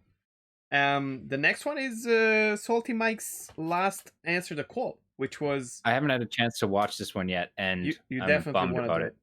I Well, do, yeah. it's not going anywhere. No, Um, I have and it downloaded. I just have to watch it. nice. So the reason I want you guys to watch this is Answer the Call is a weekly show that Salty Mark does where he gives voice to community and talks to them. It's not like answering their questions or anything. It's like there's a topic and then people get to express their opinions or feelings about something that is happening in the game. Which is really good because he has a solid platform, and we know that quite a few developers, like him or hate him, are watching and listening to his shows. Yeah. And the fact that he gives microphone to people who are just playing the game is really, really good. So just for that, it's worth to watch every week, even if you don't like it, or some things. But this week, he had Captain Burks as a guest, and they talk about so many things because, believe it or not, Captain Burks is actually playing the game for not that long. He's one of the most successful streamers on Twitch. One of only two, in their words, who are full-time streaming. Not true. I'm full-time streaming, but I'm not making a living as good as they are. But but yeah, like a lot of good talk, and then in the end, they also had a couple of call-ins with like viewers. Actually, I think it was like 3 hours long, which is kind of crazy for Salty Whoa. Mike. Yep. That's huge for an ATC. Jesus. Yeah, but it was very smooth because like 2 hours is only two of them talking about stuff. Yeah. Very experienced players. They play a lot. They do a lot of stuff in game, and they're connected to CAG in some ways. Great watch. And it was very smooth. Like it was not dragging for 3 hours. They could have done it for like 5 easily. We know how that feels. Yeah. So I'm gonna throw a link right now, and then you can get to our first different kind of review of a video. Okay, this is my turn. Okay, so I'm gonna throw some shade at another content creator. I think this is our first Stanton Gossip where we've had a full-on nothing good to say about it negative review of a particular video. Minion. Both of us, not only you. Minion Soldier. Stop saying the Vanguard is broken. Oh, it makes you sound like an idiot. So yeah, the content creator we're talking about is Minion Soldier. He's not streaming, if I'm not wrong.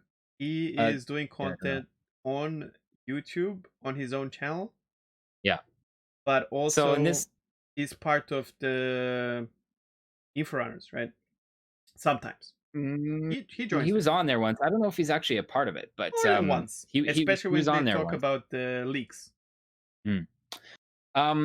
So this video was about heavy fighters and about basically the F8 Lightning basically making all other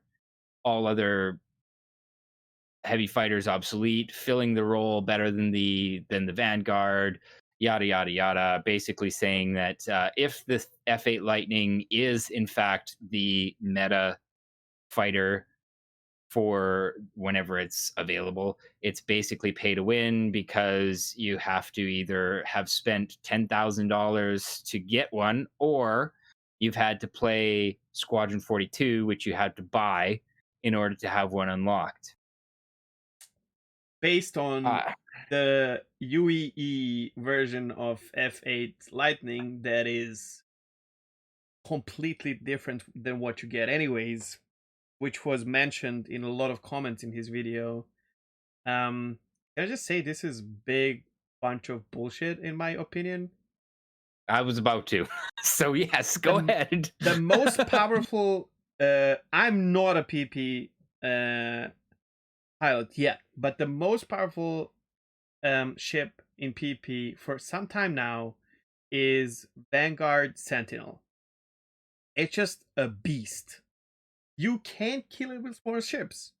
You can't Well, kill it this with smaller ships, and but it's really it's not like, I wouldn't say it's overpowered, but it's really strong, and there's nothing wrong with it. last Like, no, well, yeah, okay, like I mean, yeah, it's like wrong if with we're like everything, right? Because we're if in we're alpha, gonna but if we're just gonna jump straight to the Vanguard section of this, which honestly was the part that had me like kind of yelling at my screen, oh, the Vanguard needs to be fixed.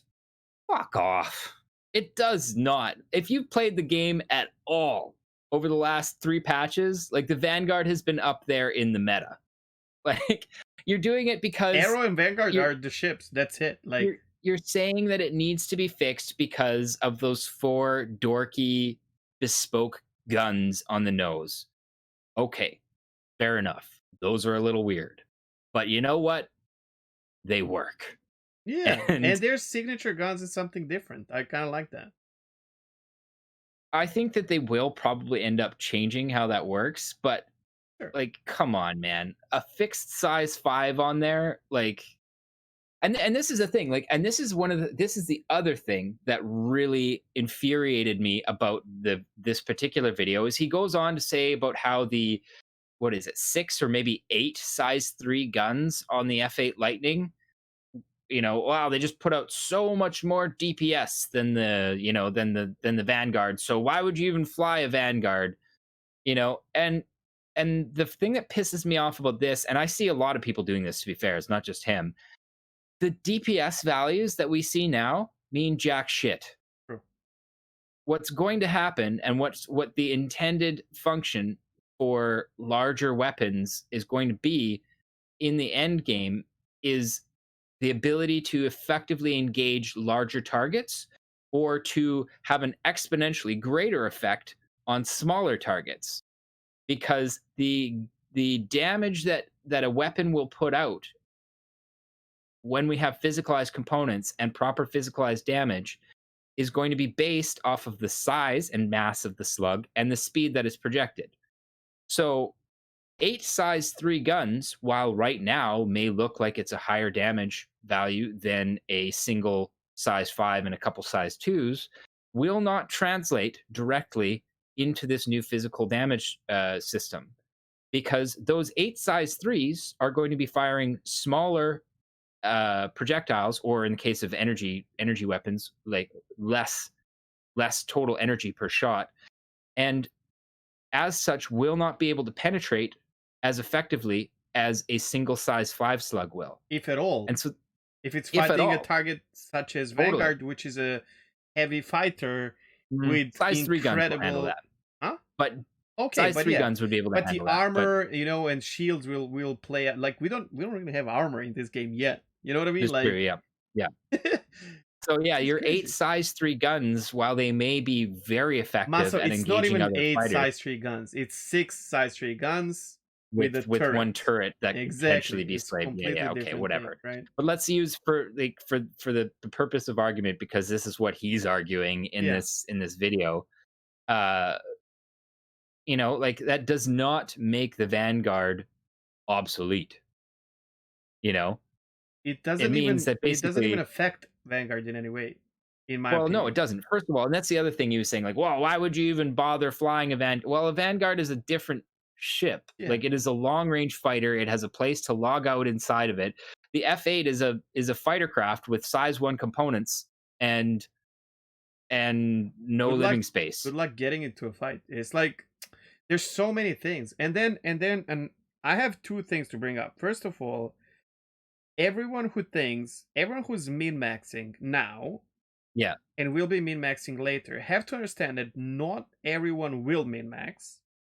I mean, first of all, it's crazy to think that this will be the same in future when the game releases. But apart from that, I am flying ships that I like, how they look as well, and how I feel in them. Their flight model, the way the guns are distributed. Visually, I have a connection with the ship that I fly. So and I try to make it the best possible fighter I can, while it's still the ship that I like, right? And so there is that connection between, you're not always buying the fastest car, my friend. You're buying the car that you feel like you will enjoy, spending That's time in. That's true, but I will say that I don't think that you're the majority if we're speaking of combat pilots, Sure. like there's always going to be in a combat scenario or like a combat player is going to be focusing on, Yeah, but we're you know, missing the point with that completely, with as what you said, yes. like raw power. Because like raw power means nothing if there's no, like, the most of Yeah. OP thing right now for the Vanguard is that it flies like Gladius. Like, it's very agile, and it turns like a small fighter, which is Yeah. probably a bug, but I mean, or not intended. But I that's what I'm think they saying. Like, have actually reduced it, but yeah. there's a lot of things that go into that calculation. But the Yeah. biggest problem I have about this video, and a lot of videos by Minion Soldier, it's okay to disagree about things, but the way the information comes from these videos is so, it's like he knows everything. And I don't know if you agree with this or not, but like, it's okay to speculate in an alpha game, but don't act like you know everything. I mean, do you, obviously. Mhm. But I can't stand this. Like, why are you being, I holy, because like, there's not many content creators in this space that have a platform, and a lot of people are not playing the game but just listening to content creators. And if you are the source of information, you are actually fucking giving so much misinformation that is kind of sad, and you're not giving any space for error in your way of like expressing yourself, which is really bad. I can't deal with that.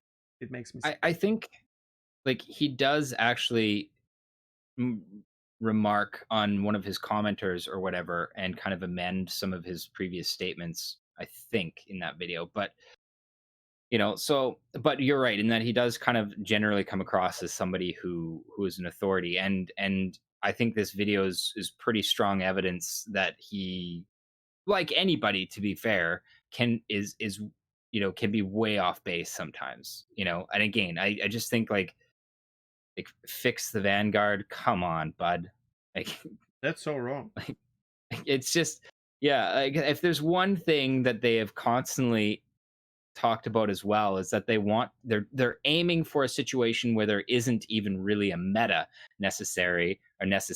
There is a tool for a job. So yeah, if you are going to go into a short range fight and you just want like the heaviest hitting thing, yeah, okay, sure, the F8 might be your go-to, but like if you're doing anything across system, I'll take a Vanguard, thank you. In Like I'll certain take that size situation, 2 exactly. quantum drive. What And about the other missiles thing, and stuff like that? Like, it's just crazy. In certain I don't know. situations, um, And this Vanguard isn't will even beat talking about, F8, and in certain F8 will beat Vanguard. It's like, and then there's skill on top of well, that. yeah. Yeah. Frankly, like I was saying, like if that thing mounts a big size 5 cannon on there and goes firing it at a fighter craft and actually lands hits, those size 5 slugs are going to go straight through that ship. Yep. And that is where you're going to, like, I think that this is going to be the biggest wake up call for a lot of people, is when physicalized damage is in and we start seeing the size difference between sizes of guns becoming way Gonna be more a apparent. big hole in your hull, like Yeah. physically. Well, and that's the thing, right? Like especially with a ballistic weapon, if you have the added penetration from a large caliber gun like that, and it penetrates and goes through a bunch of critical components, it doesn't matter if you're flying an F8 with fucking 8 size 3s pointed forward at it, man. Like Can I you just just say, lost like, your power we're plant. missing a Like, point here where we are mixing battleships with destroyers. It's like, why are we even yeah, comparing two different classes of ships? It's like yeah. crazy. It's like comparing Idris to, I don't know, Well, a Andromeda. javelin is the. Or Oh, yeah, okay. okay, sure, yeah. Aether's Like, and those are Javelin. It's two like, what the hell, bro? You know? two Like, drastically different roles. Yeah, like a javelin is literally designed to slug it out, whereas an Idris is a patrol carrier. Like, um, yeah, but I think, and the other thing that is constantly overlooked in videos like this, where they're focused on the particular quote unquote meta or whether this ship is going to make this ship obsolete, the thing that is constantly overlooked is the fact that the chances of somebody finding you on your own and then engaging in a one-on-one fight in a massive multiplayer game, like you're completely negating the fact that you could be running into other squadrons of fighters like that. And in which case, like, I think that is more important to look at when you're talking about quote unquote meta than whether this ship is more powerful than this ship. It's like, what combination of ships are they bringing up against your combination of ships? to be fair, And the most overpowered, if you're looking like this, the most overpowered ship right now in the game, if the game came out right now, probably would be Aurora. Because it's such a small ship. what? It has 2 fucking shields. Like, come on, it has the same components as F8, except for like it has 4 Noodle. guns. Mr. Noodle, if you were listening, you heard it here. Aurora, most Crazy. OP ship. Or like some things are really strange, like Nomad having 3 shields and stuff like that. These are the it's really strange. Yeah. But like, fuck, dude, I just can't. Like, the truth is, we don't know jack shit about this. That's true. That's until true, it comes out, and no ship is in a really bad state except for Andromeda and F7s, because they have fucking shield holes. So other than that, like, these are like but that doesn't mean they will be bad when the game comes out or anything like that. Yeah. So I don't know. Yeah, I call bullshit. The only reason we talked about this, like, do we want to talk shit about other people, content creators? We don't. I personally, and I know Master agrees with this, I don't think Minion Soldier is a bad person in real life or anything like that. It's just the way he does ad hominem address attack. Exactly, like, he addresses community, and I feel like I'm part of that watching community. We watched him to know this, and also in this way, any publicity is a good publicity, I guess, because I think his channel is monetized, so we will always share videos that we talk about, even if you don't like them. And I'm sure some people will go and check them out just because they might agree or disagree, which is, in the end, feeding the YouTube, algorithm. Yep. All hail the almighty algorithm. Yeah. But anyways, so that was my final Stanton Gossip section link. Like I said, it's the first time that we've kind of taken a shot at kind of somebody's content kind of from a negative perspective, but it's gonna happen more. But like, it's gonna happen. Sure. I will be the first one to, like, if I see his video that I really like, I'll be the first one to bring it up and say, holy shit, look what Minion did. It's like, wow, I like this, right? So but if you are watching here live in chat, or if you're catching this later on YouTube and you have content that you thought was stand out and needs to be promoted, please throw it in the comments. Yes, please. We consume a very large amount of Star Citizen content and are constantly looking for more. So if you have something that you thought was amazing that you came across recently, throw it in the comment section. We will check it out.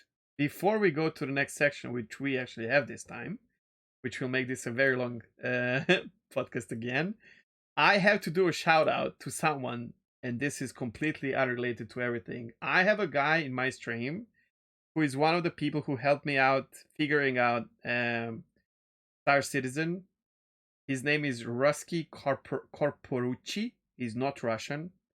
And he said that he will start streaming the moment Star Citizen is released. And I'm gonna he's not a streamer, but we had this little like inside joke in my channel talking to him. He's a super funny guy. I wish he streams. Like a perfect troll that you want to have. And I'm gonna have a link to his channel that is not streaming anything right now on Twitch. Oh man.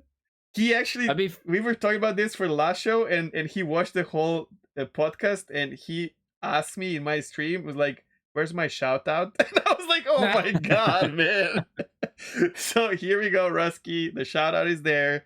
I hope you start streaming one day, sooner rather than later, because that would mean, we got our game. Yeah, we got our game. Yeah. Sorry about that. Yeah. No, that's funny. So we actually have some questions. I saw that. That's amazing. This is First of all, thank you guys who and girls I know who ask questions. That's amazing. Yeah, this is I think only our second time streaming this live. So we're trying to shorten the main show a bit and leave a little bit more time for questions. Kind of as we get more of those kind of coming in from the chat. And again, sorry to for anybody have one topic that's gonna make it, instead of two. Yeah, we do tend to go on tangents. I still enjoy it. Let's be honest, one topic is never one topic with us. Exactly. Which is why one topic should be enough as meat of the show. You remember when we were starting and you were like, I don't know, man, is this going to be enough for us to like stretch it? And I'm like, dude. Yeah. How long have we been on a Discord call for today? I don't want to know. Like 6-7 hours, probably. For sure, at least more. So anyways, thanks for everybody who's watching this, and feel free to ask more questions if you'd like. I'm going to start with the first one from Delicia. She says, what's on your Star Citizen wish list if you could influence the devs? I know the answer for me. Okay, well, go. That's what I was waiting. That was I have two. So one is not realistic, probably. Obviously, I want fishing. Okay, does this have to be then? Does this have to be like something that's not on the list already? I'll tell you one thing. Like, Delicia is not playing the game, so. But it's a cool question. I kind of like it. So we can. It's a sandbox question. You can make of it whatever you want, I guess. Okay. Well, let me finish. The other one. This will be the simple one. I want. What's the name? The interchangeable not components, but like. You know what Caterpillar and Retaliator have, where you can change like modularity. I want that's what I really want.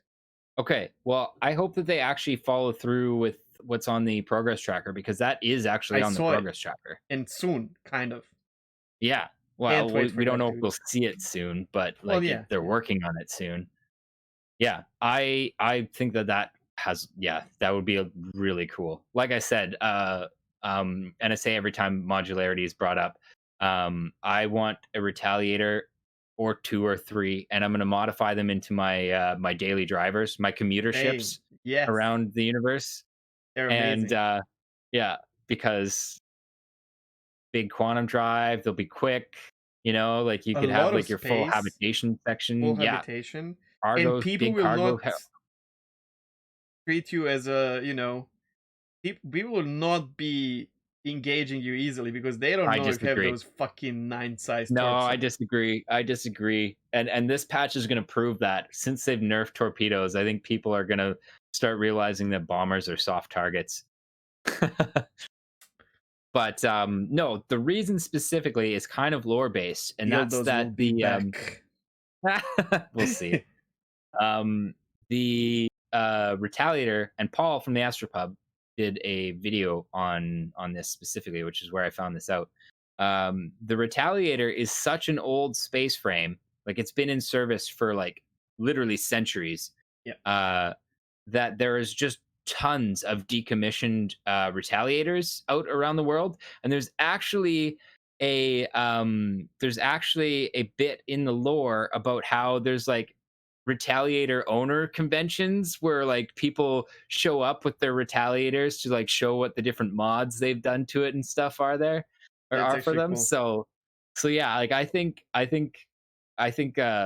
Retaliator, like modded Retaliators, like just the torpedoes stripped out of them, just like modded basically for like really fast and comfortable transport, to get around the universe in, and stealthy.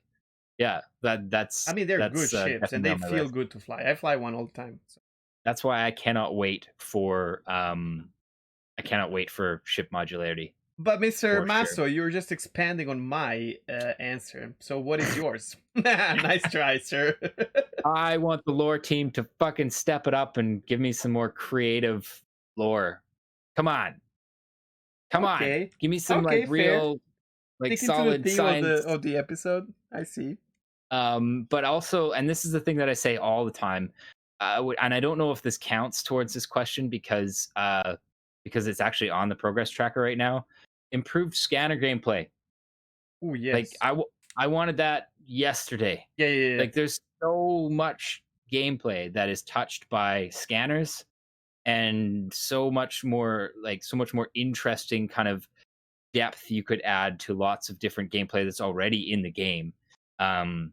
If we had better scanner UI, better just the way they worked, long range scanners. I want to be able to like scan, the deep space between planets and stuff like that, potentially find anomalies to explore, to potentially see if there's pirates laying in wait. Um, So you many know, things. so there's so many things. And I mean it's already on the progress tracker, so I kind of feel like that's a cop out because it's actually coming. But for me, it's I'm gonna keep saying it until I get it. And the reason I'm gonna kind of cheese this question with it is because I've been saying it since long before it was even known to be worked on. So that's on my Star Citizen wish list. All right. Uh, That's a good one. Next I don't question. know. Yeah, I don't know. I guess it is, but like I said, it's kind of cheese because it's on the roadmap now. Not that that means a ton. Next question is from the Gorham. Hi, Gorham. Good to see you. Do you guys think they will ever balance combined arms?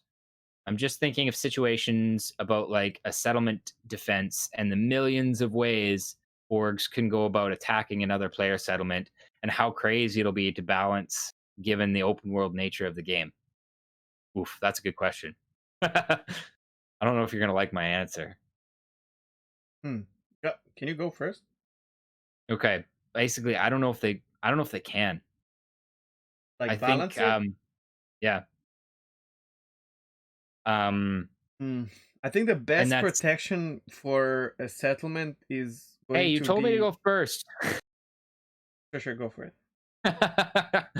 um so I don't think they can, and the reason I think this is because even if you have your base armed to the teeth and covered by NPC sentries and stuff like that, they're still NPCs. You're going to have to log off sometimes, which means that your base is going to be vulnerable. And I think that's just something that we're going to have to deal with.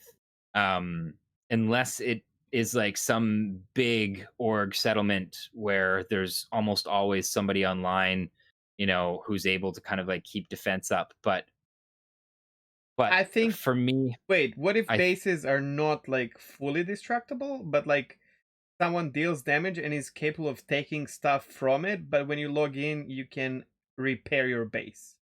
I I don't see guess them completely destroying. Like it would. No one would make a base if that's happening. well, the other thing I was going to say is like defense wise, the best defense might be just losing it somewhere, you know?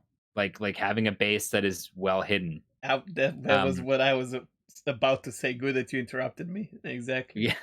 Well, because Defense base is just hide your base yeah. under the trees, at the bottom of the ocean, inside the cave. I don't even know if you have to go that far. I mean, just think about how fucking big these planets are. Yeah, but You someone can know? follow you, dude. That's the biggest problem. That's true. So you have to be aware if you got somebody following you. Mm. But There's another thing. but If you and have then a place where maybe there's going to be insurance, where like if you're under UEE protection, if someone mhm, fucks up your base, you get your shit back. You know what I mean? Like it's some, maybe you but might get your buildings back, but if they've stolen anything, I think you're oh well, just probably stealing will be a SOL. thing, right? So for Yeah. sure. But I guess if you have your base near a really rich deposit of something, that will not be in the UEE space because UEE will um control it rather than letting you control it, for example, or government will. So I guess your base will usually be in a less protected area if you want to get something out of it. Oh, The yeah. other thing that I The heard, reach as well. I can't remember who said this. It was on another show. Can't remember which one. It could have been a video that I watched too. Oh crap, I can't remember now. But one of the things that they said that I thought was like the best idea was just don't put all your eggs in one basket. Mm, Don't okay. have just one base. Have a bunch of smaller bases. You We know what I don't know mean? how Like, this will work, right? But that would make well, we sense if don't you can, ultimately. right? As an Completely org, I speculative. guess. Maybe a But shelter basis, like you only have, a hangar door, but actually everything is underground, and you can somehow camouflage the door. maybe. I don't know. But like ultimately scanner gameplay will play into this too. Like we'll have to know like how easy is it for somebody to just scan and find your base if you have it just like, a base in the middle of nowhere. My Um my final answer to this is I don't think we are going to have base play and base building in this manner way after the game is released, like released under. I think this will be like meaning future, like, okay, so the game is playable left beta and we don't have base building. We have 5 systems, we don't hmm, have base building yet. Okay, like, so 2 years from the release, base building is released when they know how massive of a game it is and how much impact the damage has on stuff, and stuff like that. yeah, okay, that's fair. Well, I think like large scale bases that are actually like assaultable and destroyable. Yeah, I think you're right. Those are probably a ways off, but they seem to be hinting that we're going to get like some form of like smaller base building like sooner rather than later, which really surprises me. Like if you look at kind of some of the stuff that's on the progress tracker, you They also know? can do stuff like having a building zone at the beginning that is under a dome or something where no one can actually destroy it. Yeah. You know, Well, and the Again, idea for protected by sure, UEE or something. yeah. Well, and that is kind of the idea as well, is that like if you're building your base in a UEE zone, then you're basically like your space is monitored and protected by the UE military as well, which obviously it doesn't mean that it's like, safe, but, it does mean that the consequences for assaulting it are potentially large enough that it's not worth doing in a UEE zone. Dude, the more I think about this, I kind of feel like the base will not be damaged. It's more like you getting into the base, stealing stuff or something like that, and having to deal with the defenses, and that's it. I Like, I don't know. Like what we have now, right? So if you go on a Yeah. private property, you can't damage the structure itself. You can kill the turrets, right? They will respawn eventually, and then you get in and do your shit and get out and run, right? I don't know, man. Like they like that seems really contrary to I the quote know. unquote immersion Yeah, that Chris bro. Roberts wants. But Yeah, Chris Roberts once. yeah. I don't know if this is But realistic. like let's be Let's see. honest, it would be super cheese if you flew over a settlement with an A2, dropped that big ass bomb on it, and then you went back afterwards and all the structures were still standing.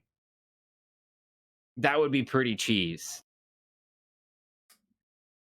Sure, it would be interesting. I'm not saying, but Yeah. yeah, it would be very. It would turn into It's gonna be like hard. Rust or I don't know. It's not. Yeah. I don't think it's a game they're aiming for. I don't know. Yeah. Let's Well, yeah, answer like one more question, and then I'm gonna stop recording because it's 3 hours and 30 minutes already, and then we can stay in the chat oh and my talk about Jesus. our stuff. Yeah, yeah, yeah. All right. Okay. Last question from Parker XGPS says, with Death of a Spaceman and finite inventory coming, where do you see the biggest growing pains? What would be finite inventory? Like the fact that someone can loot you? Physicalized inventory. Okay. So like you can only carry what's on you and Oh, what's sure, sure, sure. Woo. I think I think I think the biggest, at least from where we're sitting right now, I think the biggest growing pains will be in the physicalized inventory. Just because of, Restocking it. well, and just how janky things are right now. Like how many you were just saying, like how many times have you lost pretty much everything you Okay, have? are we answering this question as from like alpha state or release game state? Because you know what I mean. I imagine this is asked from the perspective of like when these features, quote unquote features, are implemented. Like So it would when be Death of a alpha. Spaceman is implemented, you know, how Mm. big of a pain in the ass is that going to be? Uh, It or will when break the game. physicalized inventory is in. It, Um, it will break the so game like for a while. which Like, one of them is going to break the game the most? oh man, there's so many possibilities, to Yeah. go wrong. As in, like, you lose your leg and the prosthetics are not working on this server, or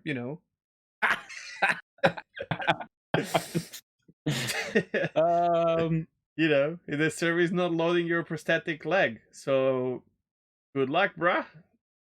Um, I don't know. This is a very difficult thing to answer, I guess.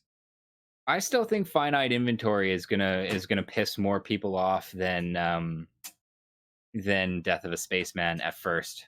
Like when they're Let me put it this working the way. kinks out. That of a Spaceman is something I'm looking forward to if it's properly implemented. Character physicalized inventory. Okay, this sorry. This dog needs to go out or she's gonna knock over my green screen. All right, let's wrap it up. Um, character physicalized inventory is not something I'm looking forward to. Like getting like components off the ships, stripping and salvage, sure, but stealing stuff from person's inventory is going to be a lot of pain that I don't even know if they're aware of. It's going to be I don't crazy. even think, for me it's not the stealing of the inventory. For me it's just the simple logistics of like, If they recover your body, I guess you will have everything that is not taken away from you. Like in Tarkov. Like in Tarkov, if you die and yeah. someone loots your shit, you lost it. And when they recover your body, you don't have it. But if you die and no one loots your body, you get everything back. So that Yeah. I don't know. But okay, so yes, it'll be a pain in the ass if you die and somebody steals your shit. But here's more what I'm thinking. You are flying out, you've got a bunch of stuff on your ship, and you 30K. And now all that stuff is gone.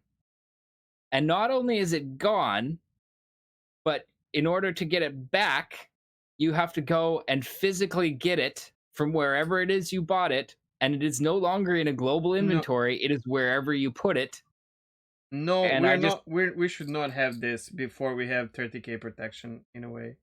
yeah. What Paul was talking But I about. Like think, if 30k happens, you get back in and you have everything. Otherwise, don't bring it in, please. yeah.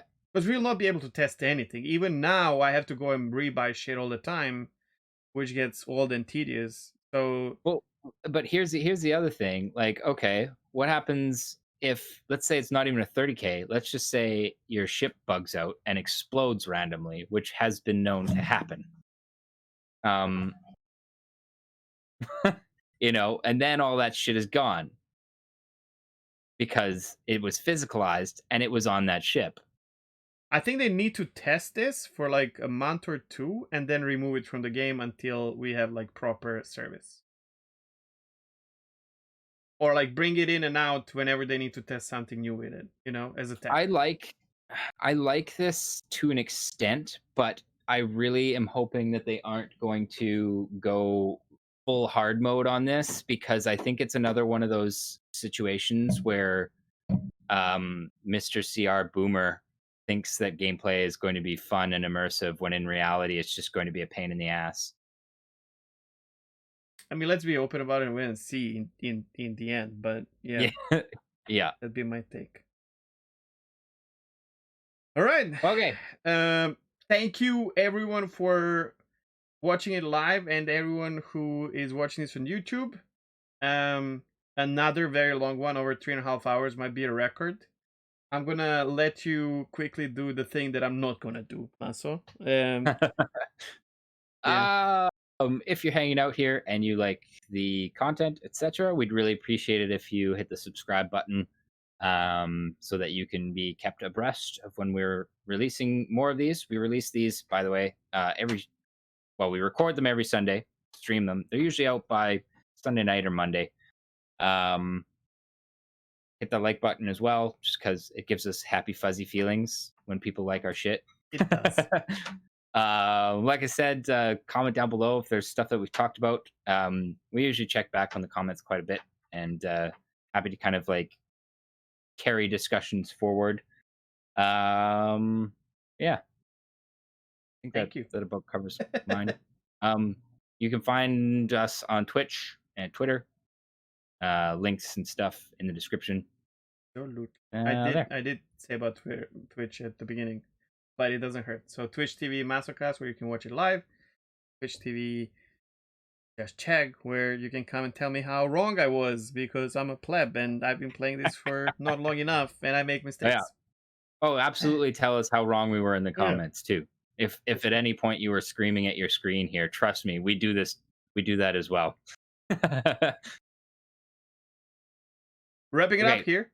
Thank you for being here with us. Have a great rest of your day or week as well. Stay safe, stay healthy, as always, and see you next week. Bye-bye. Bye.